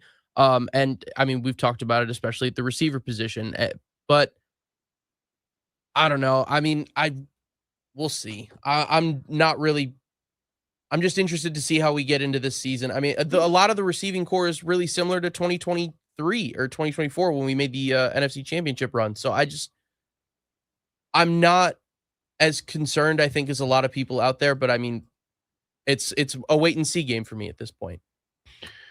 Let's start with Robert in DC. Robert, go ahead. Robert dropped. Dave in Atlanta, go ahead. I'm with you 100% on Diggs. I think Diggs is the play as soon as you can get him. I'd get him. I'd get a corner. And if Brandon Ayuk, if that situation clears up, why not add him too? Because here's the thing about our receiver situation in Ayuk. There's a chance that Ayuk is not right from the shoulders up, number one. But number two, he may not really be in game form until midseason. So add both. Yeah. I mean, I don't have a problem with it. I mean, you want to steer clear of crazy to begin with, and you don't want double dose of crazy in what is a big year. But I mean, the idea of Ayuk and Diggs out there together with Terry, just from if they're all right, that is, I mean, all of a sudden, it's one of the top 10 receiving trios in the league, maybe higher than 10. So yeah, the Diggs thing, just because I mean, everybody that's ever been in Stefon Diggs' life locally, and many of them listen to the station and listen to sports talk radio, and we all kind of hear from these guys once in a while. Yes, he can be a pain in the ass, but nobody is readier on game day and gives you everything he has like he does. And the thing about Stefon Diggs that everybody's always said about him is deep down, big-time heart, means well, just, a little bit of wide receiver diva-ness. Not just a little bit, but a lot of it at times, especially if he's not getting the ball. But in this offense, he'd get the ball. Diggs on some level, just because I think it's a crazy versus a crazy you don't know, is attractive to me. Thanks, Dave. Let's go to Paulie. Paulie, what else do they need between now and opening day? Big guy, how you doing, man? What's Hail up? to the W. Yep. Listen, I'm liking how they put this roster together. But before I get to what you're talking about, I think right now the biggest sore spot is center. And I'm not sure if that's a position that we can really be playing around with the defensive front that we have just in our own division. I mean, the Eagles got the two men, Carter and Jordan. The Cowboys, they've been beating us up front for years, even with Biotish. You know what I mean? The Giants got a good defensive front. So, I mean, I've been crying for the past 2 weeks about how we didn't have no draft picks because we gave them away for Tunsil. But we might have to make a move on the trade, for a center. Yeah, but I don't know that there is anybody necessarily out there. There was the guy from Tennessee, Cushenberry, but apparently he's got some injury issues that people are concerned about. So I'm not talking about signing nobody. I'm talking about we might have to trade. Well, who's available to trade for? I'm not sure. I mean, yeah. I don't get a check from Josh Harris to know that. But I'm saying they need to shake the trees. Well, I expect you to know. You're getting time from me, so I expect you to know when you call it. Hey, listen. But I'm just saying that's something they might have to look at is trading for a center. And I hate to say that because I don't want to give up no more capital for veterans. But I'm with you with Diggs. Not only am I with you with Diggs, give me both the Diggs brothers because we definitely need a veteran presence in the secondary. You know, with Amos and Mikey on the outside, I think we need a veteran guy out there. I was going to say Snead, but you're saying he's going back to Kansas City. Okay, That's what that's what the reporting. But you want Stephon to be happy and be on his best behavior? Bring his brother to the team too. I think his brother still got something left in the tank also. So I'm interested in both the Diggs brother. And I'm like that last caller, man. You know, I'm not gonna hold my roster hostage waiting on IU. I want IU if he's available, but right now he's not available. So we got to move forward like he's not available. And if he comes available, then go ahead and bring him in. Like I said, I wouldn't mind having both of them guys. But yeah, give me both the Diggs brothers, man. Bring them home. Let's make them run. Yeah, but like I said, there's something about that just is not a turnoff to me at all. Like I especially Trayvon's such a big gambling corner, but makes a lot of big plays. You know, the Durante Jones scheme, Paulie, you know this. You know, if it's the Brian Flores scheme, they don't necessarily and haven't necessarily needed high-end corners. They generate, you know, scare the quarterback pass rushes, confuse the quarterback pass rushes. That's what they want to do. Having a Diggs with a pass rush, a Trayvon Diggs, seems to me like, you know, you're going to get at least one pick six, which we haven't seen since who? What was the last pick six for this team? And that's when he was at his best, man. When he had Michael Parsons out there with the Cowboys and he was bringing all that pressure, man. Yep. And I'm going to say this about Stephon Diggs. I'm going to say this about Stephon Diggs, right? He had a good year last year. 85 catches, like you said, over 1,000 yards. And that was year one back from his knee injury. This is year two. Right. So he should get some of that explosiveness back too. You know, that he probably was 100%. But you know, they always say the second year is when a player usually gets back to their normal football stuff after that knee injury. So yeah, I'm all in for both the Diggs brothers, man. I'll take it off the air, man. Hell to the devil. I'm going back. Didn't they have a pick six in that Sam Howell started game at the end of 22? Somebody had pick six in that game. Kendall Fuller, pick six. Was that might be the last pick six we had, 2022. If you're on hold, stay there. More calls. What's next? What do they still need to do now that we've seen the first three waves of free agency and the draft pass us by? They've done a lot. They've added a lot of new pieces. What else is left? What do you want them to still do? 301-230-0980. Kevin Sheehan Show, the Team 980 and the team980.com.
You guys are listening. Appreciate that. Quan Martin's 40-yard interception return in the playoff game against the Lions was the last pick six for this team, of course. Gave them a 24-14 lead en route to a 31-21 halftime lead. God, that first half was just insane. A playoff game on the road against the 1 seed, Saturday night, the whole world watching, and it's 31-21 at halftime. What a night that was. Great night. Hopefully more in store in 2026. Let's see what Ian thinks they still need to do after the draft and after free agency before the season begins. What's their next move if there is one? I agree with all the needs that the previous caller said. Center is still a question. I still think cornerback is a question, and wide receiver too is a question. I strongly disagree with you on Ayuk due to his unprofessionalism, stupidity, and actually being injury prone. On Diggs, he would be on his 4th team in 4 years. So your notion that he would be on good behavior for 1 year is just not true. What does that have to do with anything? The 1 year he was productive except for the injury year in Houston. So when you say that's just not true, how do you know he wasn't on his best behavior in New England or in Houston before he got hurt? What's out there that says that they were having all sorts of issues with Diggs last year in New England? 4 teams chose not to bring him back. Yeah. 3 teams chose part of not that to is bring him back. money. But part of that is the fact that it is a small dose thing. But was he disruptive in the 1 year that he was there last year? I don't remember hearing that he was a disruptive player last year. And by the way, Kevin, do you not recall before last season with him on the boat with those women with drugs? Look, that's an issue out there that I forgot to mention. There is some legal stuff hanging out there with Stephon Diggs. Understood. Right. But when you say that's just not true, that he won't be on good behavior in his 1 season, and evidence of that is he'll be on his 4th team in 4 years, that's not evidence. That's evidence that 1 year was enough with him in Houston. By the way, coming off a serious injury, one of the reasons they moved on from him. He had a good year last year. He was significant to New England's surprising season and trip to the AFC, trip to the Super Bowl. Sure, and yet they chose to not bring him back. Well, part of that is the contract and how much it was going to cost. But again, part of it is he is a short dose dude. So maybe he'd be really good as a short dose 1 year, fill in here. Now, on Ayuk, what did you say about Ayuk? Because you said you totally disagreed with me. That's my big concern. I don't want to bring in a complete nut or wingnut. If he is mentally unstable, I do not want him here. So we're in agreement on that.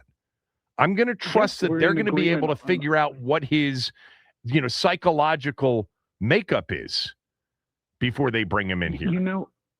And I have a big concern with what I think, and this is a assumption, but what I think is Jane Daniels' influence on the roster. They've already brought in a few of his former teammates.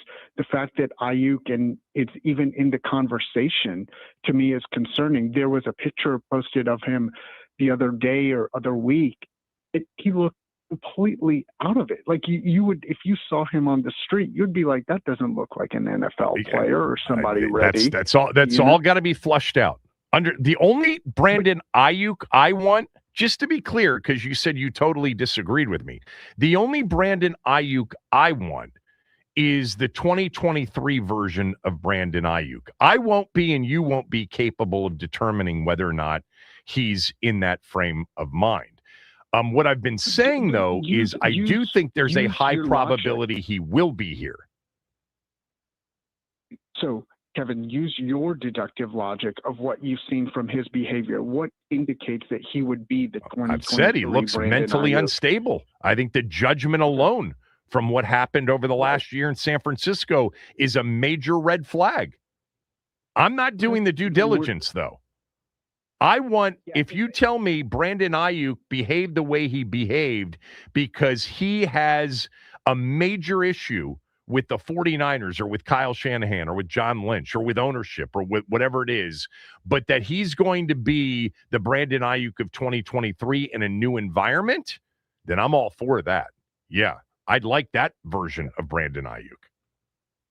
And I just don't think that's realistic. But getting back to what is out there, I think a player like Juwan Jennings, who you've raved about, would be a player. But I thought your guy, Steve Suter, was a really good analyst because I thought he brought up good points is, why are you drafting players that won't have an impact on the roster? Why not bring in more receivers, more cornerbacks in the late rounds that are flyers anyway? Like, I just don't. Well, the only player you can say that about is the quarterback in the 7th round, and you see teams do that all the time. But typically, they do that when they have more picks, not fewer picks. Good point. I do have to run. I am past my hard break here. If you're still on hold, we'll take a few more calls on this. So stay on hold. What do they need to do next? And then we'll get Warren Sharp on the show to break down the draft based on where these players were picked compared to where they were supposed to be picked. Kevin Sheehan Show, the Team 980 and the team980.com.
I was just reading something during the break. The Steelers placed the UFA, the undrafted free agent tender on unrestricted free agent tender on Aaron Rodgers, so that if he were to sign with another team, they would receive a compensatory pick for it.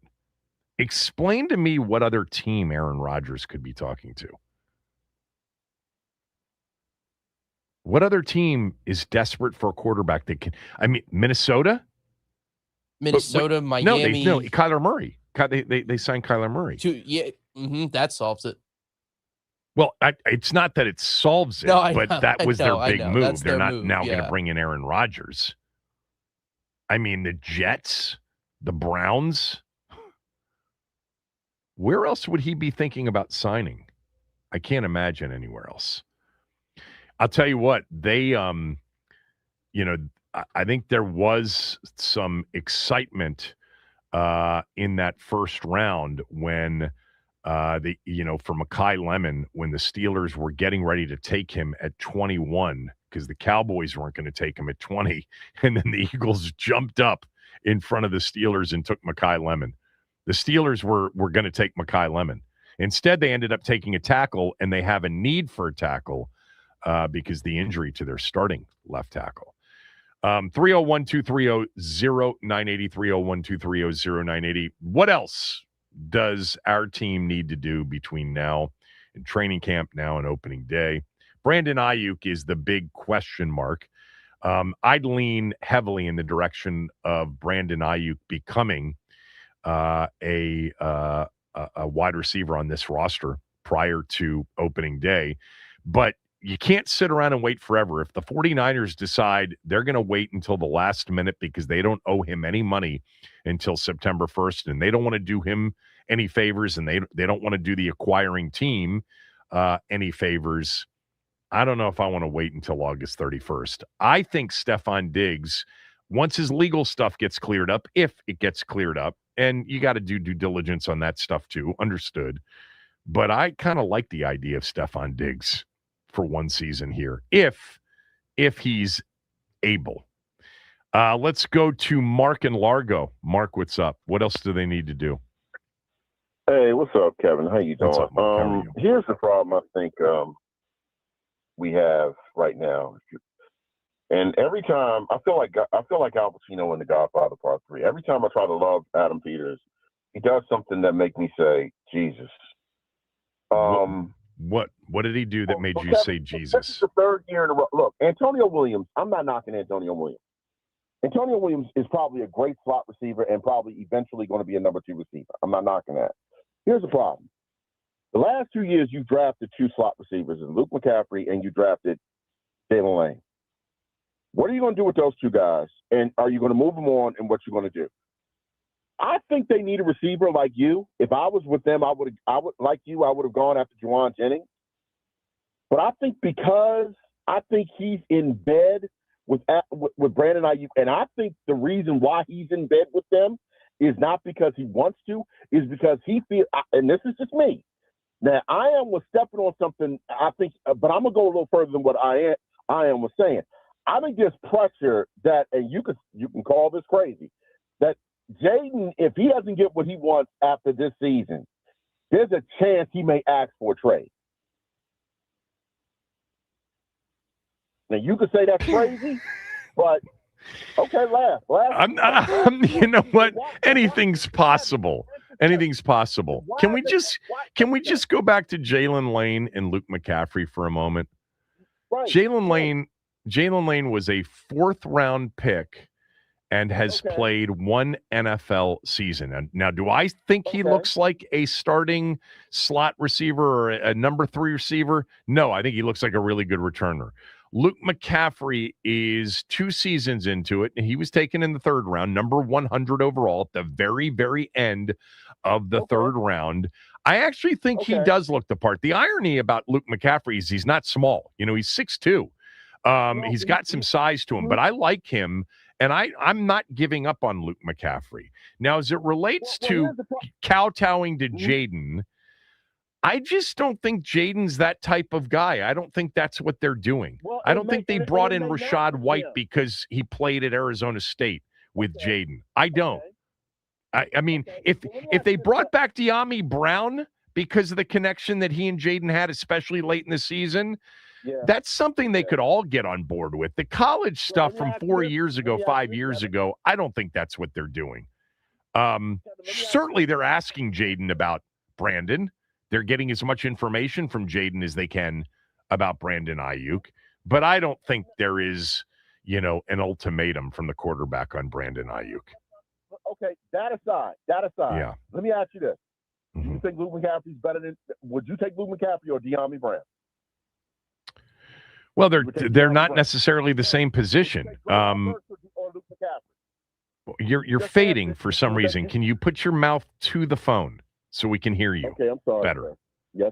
Yes, big brother. There he is. Okay. There he is. He's back with us. Here we go. Okay. Why are you asking me Luke McCaffrey or De'Ami Brown? You think the last wide receiver spot, if they bring in Brandon Ayuk, will come down to one of those two? No. Here's why I'm saying that, because I think it's going to be very difficult for Luke McCaffrey to make this team this year.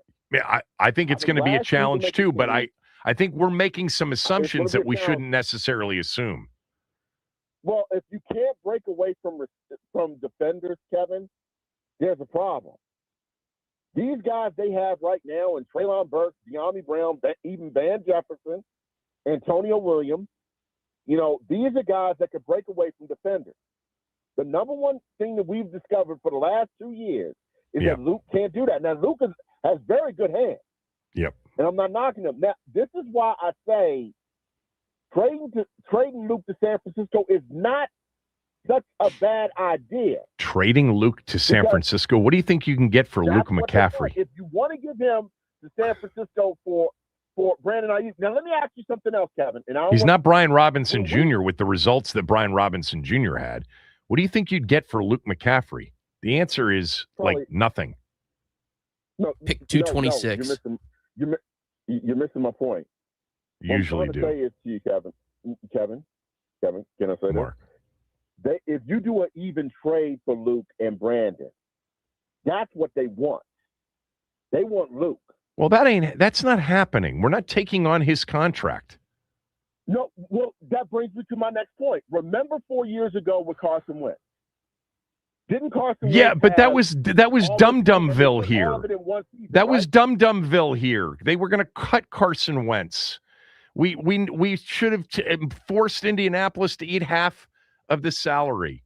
All right, I got to get to somebody else. Mark and Largo. Aveen, go ahead. Hey, Kevin. I think it's clearly Ayuk who they're kind of acting like he's a bit already on the roster. Based on all the reporting, John Keim's been slowly trickling things out. Like he said that he's been told that Ayuk's knee isn't an issue. He's been told that Ayuk is motivated. Based on the 49ers beat reporters saying Washington's the most likely destination. And Rappaport over this weekend said Washington was significantly interested in Ayuk. Yeah, so there's an 8 in 10 chance he's the number 2. He's a starting receiver on this team next year. 80% I've got it at, maybe higher.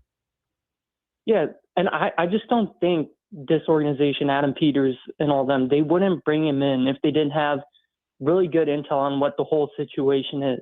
Of course. I don't think they're taking this huge risk and shaping the roster with him thinking he's going to be a key part of it without, having significant information. I agree.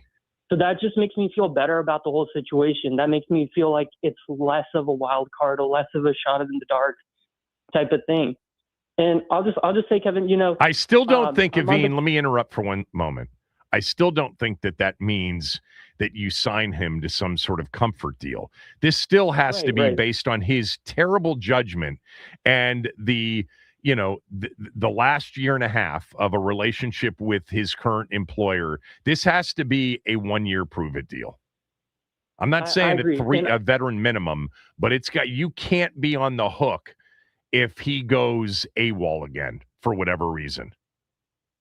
Yeah, and Kevin, let me just say, this Ayuk situation, it's not analogous to anything else. Like, prior to this one ordeal, this one thing he had with the 49ers over a contract negotiation, which got really ugly, he was an exemplary player, an exemplary teammate. He didn't have any off-the-field issues prior to this. He wasn't known as a head case. He was reported as being a great teammate too. But the summer in which he ended up signing the extension was the first sort of window into, not it from at the very least, not the most mature of players. Right, but it was over a contract negotiation. Like There was more involved, like what he did with with Jaden in the film from training camp, etc. Not the best judgment, not the greatest of maturity that particular summer. It all stems from that contract negotiation, though, which got really ugly and personal from all. Okay, well, there's a mature way to handle a contract negotiation, and there's an immature way to handle a contract negotiation. His got tilted in the direction of immature over that summer. Right. And I'll also say, I'm not saying like he definitely made some bad choices with regard to that, but I'll also say, Debo and Juwan Jennings, they've also been, disgruntled with the 49ers, and they've requested Bosa was too. Yeah. So what I'm saying is, like, maybe this is just, a one-time thing. Like, he didn't have anything prior to this. Like, it just stemmed from this one thing that he couldn't get over, and he reacted wildly over. And, maybe it's just new situation, new scenery. He's with Jaden. Like, I just don't think he's like an Antonio Brown head case. Like, he doesn't have any repeat. That's fine. But can I just throw one thing out? And that is, if the league believes that this is just a terrible relationship, and this is why he's made some of the decisions he's made, is he is just absolutely, both sides, they're just knocking each other upside the head over and over again, then teams probably would trade for him. Possibly. I just think Washington has more intel than everybody else based on Peter's relationship with the 49ers office. Yep, and Jaden Daniels. And I just think, there is the Jaden Daniels factor where Jaden Daniels knows him and Ayuk wants to play with him, and they just know Jaden can have it under control. Yeah, let me just say, let me backtrack. I don't know. Washington probably has more personal connection with Ayuk, but in terms of what happened in this relationship, the league knows, teams know. They've got enough information to know whether or not they're trading for or signing or attempting to sign crazy or just a one-off bad situation that got worse, and that he's going to be fine wherever he lands. Washington wouldn't be the only team to know that. But what Washington's advantage is if he gets released, he gets to choose where he signs, and he clearly seems to like the idea of playing here, going back to that summer where he was negotiating a contract extension. Thanks, Aveen. We got to run. Those of you that were on hold, I'm sorry we didn't get to you. Up next, Warren Sharp will join the show. Warren had some really interesting information as it relates to our team and the players that they drafted on value. That's next.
Warren Sharp has been doing NFL analysis for years at Sharp Football on X. That's how you can follow him. You can also read all of his and his group's analysis at sharpfootballanalysis.com. I talked a little bit yesterday about his draft study that he does every year called Draft Capital Over Expectation, which is essentially is a study that determines which teams reached the most, meaning they took a player earlier than the player was supposed to go based on a consensus of big boards, and which, team reached the least amount and got great value, meaning they drafted a player after the player was supposed to go based on consensus big boards. So I had Warren yesterday on my podcast. He's an excellent guest,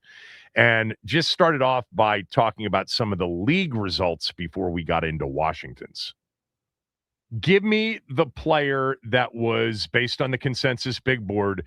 Give me the player that was the most underdrafted player and the player that was the most overdrafted player. Okay, there are two guys very close neck and neck for the player that was reached on the most. The first one was Xavier Thomas, the Chicago Bears wide receiver who was drafted in the 3rd round. He was expected to go 7th round. The Bears take him at pick number 89 overall. And the second largest reach was DeJon Stribling out of Ole Miss, who the 49ers. Yep. The first pick of the 2nd round at pick number 33. He was not expected to go until pick number 99. Now, I did speak with Dane Brugler before the draft, like 2 weeks before. He mentioned Stribling is moving up the draft boards. And I spoke with Ryan McChrystal, my draft expert, and he had Stribling around that same time. It was like April 10th, 9th and 10th that I was messaging back and forth in our Slack and talking about how I'm hearing rumors about Stribling moving up. Then a few days later, I ended up talking to Brugler. He mentioned Stribling as well. McChrystal went back and looked at Stribling's tape on the 10th of April and was like, I also agree. I think Stribling is going to go higher than people expect. And he actually pegged him to potentially go to the 49ers as a good fit in that offense. But 33 was still higher than anybody was expecting for Stribling. So those are the worst values. What about the best? Those were the worst values. So the best value, this one's not going to surprise people. Jermond McCoy, the Raiders grabbed him in the 4th round. He was expected, if the reports aren't as bad as they indicate, the doctor's evaluation aren't quite as bad. I mean, this guy would be borderline top 10 pick most every year. Because of his injuries, he slipped all the way to day 3. The Raiders traded up, grabbed him with the 1st overall pick of day 3. But this is where, like, the consensus that was taken over the prior, months and updated throughout that period of time, evaluated this prospect who missed the entire 2025 season as a guy who should be drafted a lot higher than what he actually was. We were getting word that he was falling massively, and we bet on a number of his draft props throughout this process. At one point, probably a week before the draft, and as you probably know, like, the draft props are so much worse this year than in years past, and the amount is down on them, the number of offerings is just terrible. But so we were doing what we can with the things, but it was 10.5. We were even his draft number. So is he going to go top 10 or not? We were laying -400 to the over. That line continued to move. It was like 22.5, 26.5, 28.5. We kept betting the over as we were hearing he's going to move out of the 1st round. We're not, even though we went all the way on day 3, it's not like we're getting rich off of this stuff because they don't let you get very much down. But he was the guy that was the biggest reach. Another guy who was the second in line, he was the biggest steal. Yeah. The second best steal was Garrett Nussmeier to the Kansas City Chiefs. Round 7, he was expected to go a lot earlier than that. The conversations were going on here throughout day 2 of the draft. Could Garrett Nussmeier slip into the 3rd round here? No, he doesn't. And then, there was constant conversation about when they talked about the quarterbacks that were available on day 3, with the Mel Kiper, what's going on with Garrett Nussmeier type stuff. And he doesn't go until pick number 249 overall. Another guy that was close to that, I'll just give you a couple others. I'll give you 2 others. And Avion Terrell to the Atlanta Falcons. Yeah. He was expected to go earlier than where he went. He's cornerback, brother of AJ Terrell. That was a great story. That's going to be fun to watch those two brothers play together. And then Keith Abney, the cornerback for the Detroit Lions. He was expected to go late second round, potentially early third. He lasted all the way until the fifth round. He was drafted by the Detroit Lions, another cornerback. You think Washington did pretty well, so I'll leave the floor to you. Tell us about Washington's draft based on that metric. So the only player, Washington unfortunately only had 6 draft picks. Right. The only player that was technically a reach was their 7th round quarterback. Yeah. And that's totally fine if you're going to reach a little bit for a quarterback and if you're going to reach on somebody in the 7th round. If you ignore him, the Commanders had values everywhere else on the board with all 5 of their picks. Overall, even including him, evaluating the entire draft class for all 32 teams, the Commanders had the number 1 best draft capital over expected. They got the best value on the board more than anybody else. Their best player in terms of just pure value, was Joshua Joseph, the edge defender that they took in round 5. He was expected by the consensus to go at 77. He lasted all the way to pick 147. I asked Ryan about that this morning. I said I'm doing some interviews in DC. We need to talk about Joshua Joseph a little bit because Ryan didn't give the Commanders like the best grade. Right, I overall. saw that. And I'll talk to you a little bit about why that was because I got a little bit more color on that from him. But with Joshua Joseph, specifically what he thought is that there's some potential off-field maturity stuff that made him fall a little bit. The Tennessee coach said that, here's the direct quote, he's doing everything we've asked him to do. He's trying to maintain his weight, working on the techniques we asked him to do to get better. We don't need Superman out there. We just need Josh to come through and be a team player, not be selfish, and he will. And from Ryan's perspective, if he's talking about that type of thing to the media publicly, that says some things that could be concerns about that behind the scenes. Like they've been trying to get this across to him, but it's just not resonating. And then they end up talking publicly about it. So that's the only reason, that's primarily the only reason that Ryan gave to why he thought Joshua Joseph may have fallen. Katron Allen, who drafted in the 6th round, was the Commanders' 2nd best value. He was expected to go around 130. He lasted until 187. And I like this pick because I'm not the biggest Rachaad White fan. If you look at Rachaad White in his career, out of 63 running backs with 250 plus attempts, White ranks 54th in yards per rush, only 4.0, 54th in success rate, and 52nd in yards after contact per rush. You look at that running back room, and Krosky Merritt obviously had a very good and successful rookie season, but later on in the year, he lost some time, potentially due to some fumbling issues. He also only caught 9 passes out of the backfield. They didn't necessarily trust him on this in that 3rd down role. So Rachaad White, he's much better receiver back than he is, an early down back. And so Rachaad White might play that role a little bit more. But I think Allen brings this solid floor as a running back. 27% of his carries came versus heavy boxes at Penn State. That was the number 1 highest rate of any running back in this class, 27%. Still against heavy boxes only. He averaged 4.8 yards. Wow. Only 11% of his runs. What's the definition of a heavy box? How many? 8+. Okay, got it. For this particular example, 8+. 11% of his runs failed to gain yardage.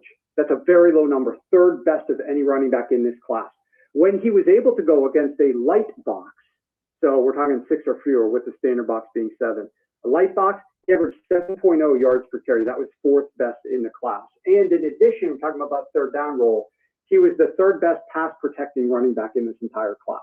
So there are a lot of things to like about Katron Allen. And running backs drafted in the late round, some of these guys end up fitting in, landing, and sticking and working out. So I'm not that upset with that pick at all. I think that they got some good value there, and there's been some things to like about him.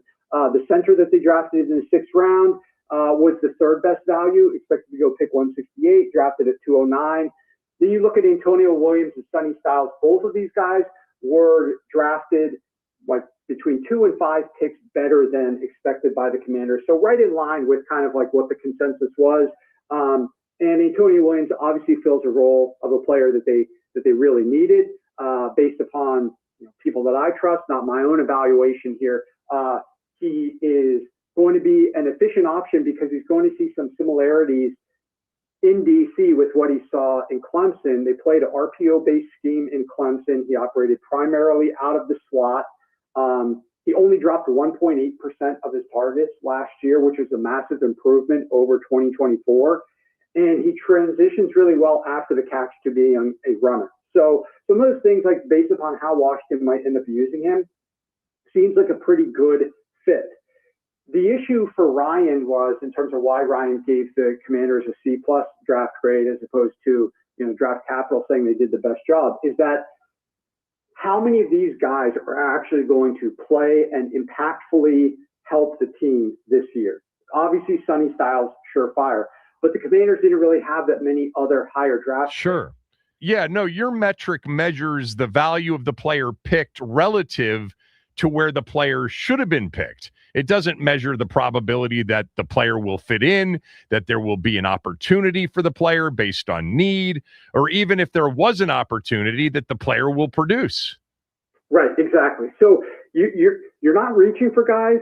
You're getting good values on players. Yeah. Some of these players could work out. Some of these players might help your team this year or build to the future, increase some of the depth, those types of things. But so that goes in line with like the Commanders. Yes, they did a great job of drafting value. Did their odds improve to win the division? Did their odds improve to win the Super Bowl? Anything like that? Not really, no. And it's not because they didn't have a good draft class. It's just because they didn't have a lot of picks. And when you don't have a lot of picks, you don't have as much opportunity to improve your roster overall that much. But the key is stacking things this year and next year and the year after that to get that solid floor, because that's the exact opposite of the 49ers, right? With the 49ers, when we talk about they did a poor job of drafting for value and they had 8 picks this year. Well, if you're doing a poor job of drafting for value and you're constantly overdrafting players and you don't end up working out, then when you need to get to the 48th player on your roster and the 51st player on your roster, those guys just aren't there. And, it's clear as day to me, the reason that the 49ers have been winning their games is because of Trent Williams, who that's not a John Lynch draft pick. He's only there because he didn't like Dan Snyder. And now he's become one of the best left tackles in the entire NFL year in, year out the last several years. Massive reasons why the 49ers have been doing well. Brock Purdy, Mr. Irrelevant. Talking to some scouts. The scouts and sometimes the quarterback coach are primarily who make those types of picks. Right. And in fact, John Lynch revealed who led the team to select Brock Purdy. You know who it was? Quarterback coach Brian Greasy. It was Brian and Greasy. One of their scouts. Yeah, I remember. I remember Kyle talking about it. It was Greasy who basically identified Purdy and said, "This guy can play. We got to draft him." Right, and then you look at Christian McCaffrey, who also was not a draft pick. That was a trade with the Carolina Panthers. So we are talking about a general manager who is not drafting very well. And yes, they're winning games, but it's not because of how well he's drafting. They just have a really good head coach. They got really lucky with Mr. Irrelevant panning out for them. That does not happen very often. And Trent Williams and Christian McCaffrey. Now, Fred Warner was a great pick, round 3. That was 2018. I mean, we're almost like 10 years, a full decade away from that. So Bosa, Debo. They've had some picks, but you're right. You got to go back. You got to go back a ways. Right. And so we're not saying every pick that John Lynch makes is terrible, but the point is, as it relates to the Commanders, I thought this was a very good draft. They did better than what they could have done with the value that they had and the picks that they had. They just need to keep stacking these, in my opinion. Keep stacking drafts similar to this. Hopefully some years you'll have better picks. Hopefully some years you'll have more opportunities, more swings at the ball, because you have more overall picks. And so you got higher up picks and more of them, and you can just rinse and repeat this same strategy. And the Commanders are going to be a deeper roster and more equipped to withstand some injuries in the future. All right, I have one more question. You've been so generous with your time, per usual. You've explained on all 6 of their picks, the value proposition, with the exception of the 7th rounder, but it's okay to reach for a quarterback if you really like one when you get to that point. Was there an obvious other player at the same position that would have been more valuable in any of their first 5 picks? You may have to do too much research to come up with that off the top of your head. But like, as an example, I was surprised on Antonio Williams, even though that was a nice value pick, with a guy like Ted Hurst, a guy like Zachariah Branch on the board there. I was surprised with that pick. Does anything pop in terms of, yes, they got value, but they could have actually gotten more value with the same position? Well, I just got lucky and stumbled on this because you're right. It would take me. Actually, no, I was about to give you one. I would say the Commanders selected. Let me see if this would work. The Commanders selected Antonio Williams at pick 71. Okay, this one would fit. If you just want to go pure value, Chris Brazel was selected by the Carolina Panthers at pick number 83. Yep. So after the Commanders selected Antonio Williams. Chris Brazel was expected to go at pick number 57, which was a little bit earlier than what Antonio Williams was expected to go at pick number 66. So, I luckily just stumbled upon this one. But, okay, yeah. Another similarity would be Chris Bell, who was also a wide receiver. Same round, right? Same round. They selected in pick number 94. He was expected to go pick number 54. Those 2 players are actually they rank number 2 and 4 in terms of the best steals, the best values of round 3. And if you look at all of the skill players, rule out, guards and cornerbacks and everything, just skill players, running backs, tight ends, wide receivers. They are 2 of the top 10 best steals of the entire draft. Wow. Chris Brazel and Chris Bell, selected by the Dolphins and the Panthers in round 3 before the Commanders after the Commanders selected Antonio Williams. So again, this would be one of those things where Antonio Williams, slight value, Chris Bell, Chris Brazel, would they have given the Commanders, though, what they were looking for at that position, right? Because those guys were expected to go a little bit earlier than Antonio Williams, but not by much. So you're targeting a wide receiver in round 3. You're going after the guy who played in an RPO-heavy scheme, played the majority in the slot, transitions really well after the catch. Are those guys going to give you that same type of thing that you're looking for? If not, then it doesn't matter if they were better values. Antonio Williams will fit that mold. That's right. And those guys were, good picks as well by those teams. But I still think we'll see how the Commanders end up fitting in Antonio Williams into that. But those are 2 examples of those are good values ones. at the same pick. And I think that, Antonio Williams, because he is primarily a slot receiver, and the expectation that Brandon Ayuk might be a part of the team before the season begins. And so you've got Terry McLaurin and Brandon Ayuk with someone like Williams perhaps working more inside, whereas the 2 examples you gave me were bigger outside guys. So that may be the reason. This was great. I really appreciate it. Hope you're well. And maybe we'll talk after the schedule comes out so we can talk about net rest advantages and disadvantages. That's your next big project, right? That's the next big project. That'll be out sometime the second week, usually, of May. Yeah.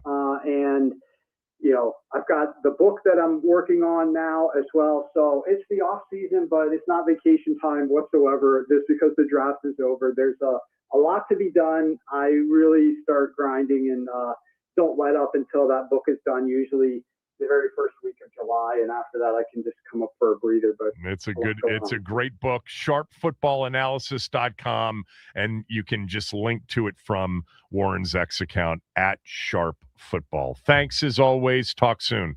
Thanks, Kevin. Warren Sharp, everybody. Interesting way to look at the draft. It's based on consensus big boards.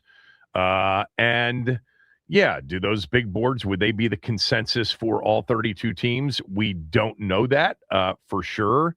But there is kind of a way to go back and look at their consensus big boards from years past to see, let's just say, a top 100 consensus big board and how the teams drafted versus that consensus big board. Certainly there are values that are gotten and some teams that that draft ahead of a player's value. But I think, Warren and I have had a couple conversations in the past. A lot of times the teams' boards match up similarly with the consensus big boards. So Washington, number one in the 2026 value equation metric. They got more players at spots in which they were supposed to go much earlier. All right, when we come back, there is some news on Brandon Ayuk. I'll share that with you. Also, Kevin Durant might be playing his final game as a Houston Rocket tomorrow night. Guess who's on the list of potential 2027 destinations? That's next.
Brian DiArdo, CBSSports.com, wrote about moves that should be made post-draft in the NFL. About Brandon Ayuk, he says, Brandon Ayuk to the Commanders. Ayuk has played his final down in San Francisco, and the 49ers will officially part ways with him this offseason. The questions continue to be how the breakup will materialize and where Ayuk ends up next. A few nuggets were unearthed during the final day of the draft. General Manager John Lynch said that the team isn't planning to release him. They remain open to trading him. The Commanders reportedly have a significant interest in acquiring Ayuk, who was one of the NFL's most productive wideouts during the 2022 and 2023 seasons. The Commanders now know that the 49ers don't have much leverage and are likely waiting for San Francisco to release him. The significant interest from Washington in Brandon Ayuk has been reported previously. We've had that from Ian Rappaport here recently over the weekend, reporting that Washington, quote, has significant interest in wide receiver Brandon Ayuk, closed quote. Meantime, Adam Schefter during the draft weekend, I think this was on Saturday, certainly thinks that Washington is the most likely of potential destinations for Ayuk, but he said, quote, I think the reason a team is not trading for him right now is they don't want to assume the current contract that he has. Yeah. It's a situation where he hasn't been in clear and constant communication with the Niners, and they have had a hard time getting a hold of him. Other teams have attempted to reach out, and they have had a hard time getting a hold of him as well, closed quote. I don't know if Washington's had a difficult time getting in touch with him. By the way, there was one other thing in Brian DiArdo's story about 10 moves that need to be made before the regular season, and it deals with George Pickens, because most think now that the Cowboys and George Pickens will not work out a long-term deal and that they will end up trading him. He's currently under the franchise tag. They don't think he'll play, or most people don't believe that he will play under the franchise tag. This, has been a history with this franchise tag of a bit of disaster in trying to get a deal done when it's not done. Now, our experience here with the franchise tag was different. Our quarterback said, thank you very much, and played on 2 of them. And it did not work out very well for the team. But how about this from Brian DiArdo at CBSSports.com? The more realistic scenario appears to be the Cowboys trading Pickens, whose production during his first 4 seasons has largely been overshadowed by his antics. Prior to the draft, CBS Sports' Garrett Podol listed 5 possible landing spots for Pickens. Here were the 5 spots: Tennessee, the Chargers, the Dolphins, the Ravens, and Washington. Now, Washington did not trade any of their current picks or their just used picks in this draft to Dallas for George Pickens. But would they be willing to trade future picks, 2027 picks, for George Pickens? Would Dallas trade George Pickens within the division? Here's the bottom line. Washington has the cap space to give him a long-term deal. They need a receiver very likely beyond next year in terms of a number 1, because Terry, there is a decent chance this would be his final season. I doubt Dallas would trade Pickens within the division. I highly doubt it. I'm not even sure Washington would be interested in Pickens. Pickens is a very good receiver. But the Cowboys did trade Micah Parsons within the conference to, a playoff-worthy team in Green Bay. Thought that was interesting that Washington was one of the 5, potential destinations for Pickens. I could see Pickens in a place like Baltimore for a future selection. The other thing real quickly is that I know that some of you are just like an absolute no on Brandon Ayuk. I would just urge you, if you've got 5 minutes, to just go back and look at highlights of his 2022 and 2023 seasons.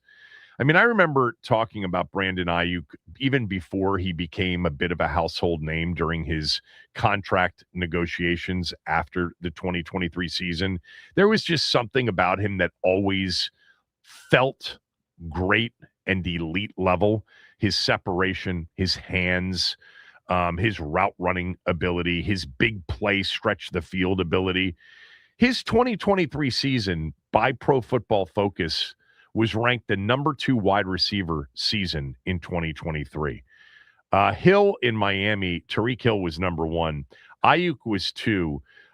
He averaged more than 3 yards per route run in the regular season. That ranked him 3rd at the position in the league, and he had 2 drops on 86 catchable targets. He was ahead of Amon-Ra, Justin Jefferson, CeeDee Lamb, Waddle, Nakua, A.J. Brown, etc., Jamar Chase. Yeah, he was truly elite. If you want to just remind yourself of what you could get, look, it's very possible he's not physically the same player anymore. He's not mentally the same player anymore.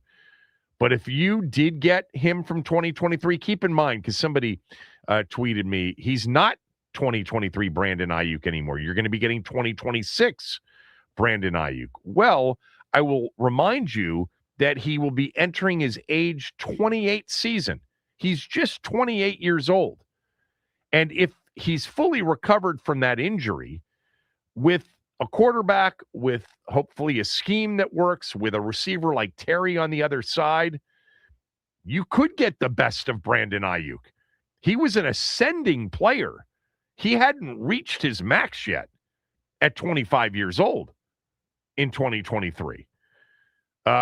He's really good, people.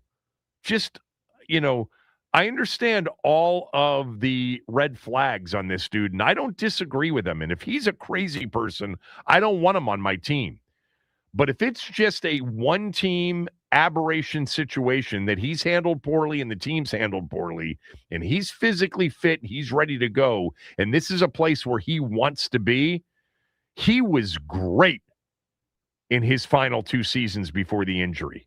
A great receiver. Ascending receiver. Real quickly before we get out of here.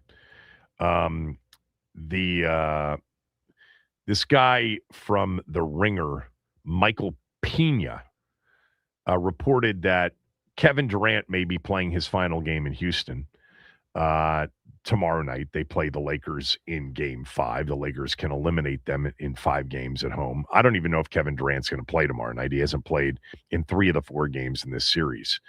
But he writes that the Wizards are among a group of teams that would and have expressed interest in KD. Now, the only way you would get Kevin Durant in Washington in 2027 is you'd have to trade Anthony Davis. You'd have to get, actually their contracts are about I think $14 million difference. So Houston would have to trade somebody else like a Clint Capella as an example to make that trade work and match up contract wise.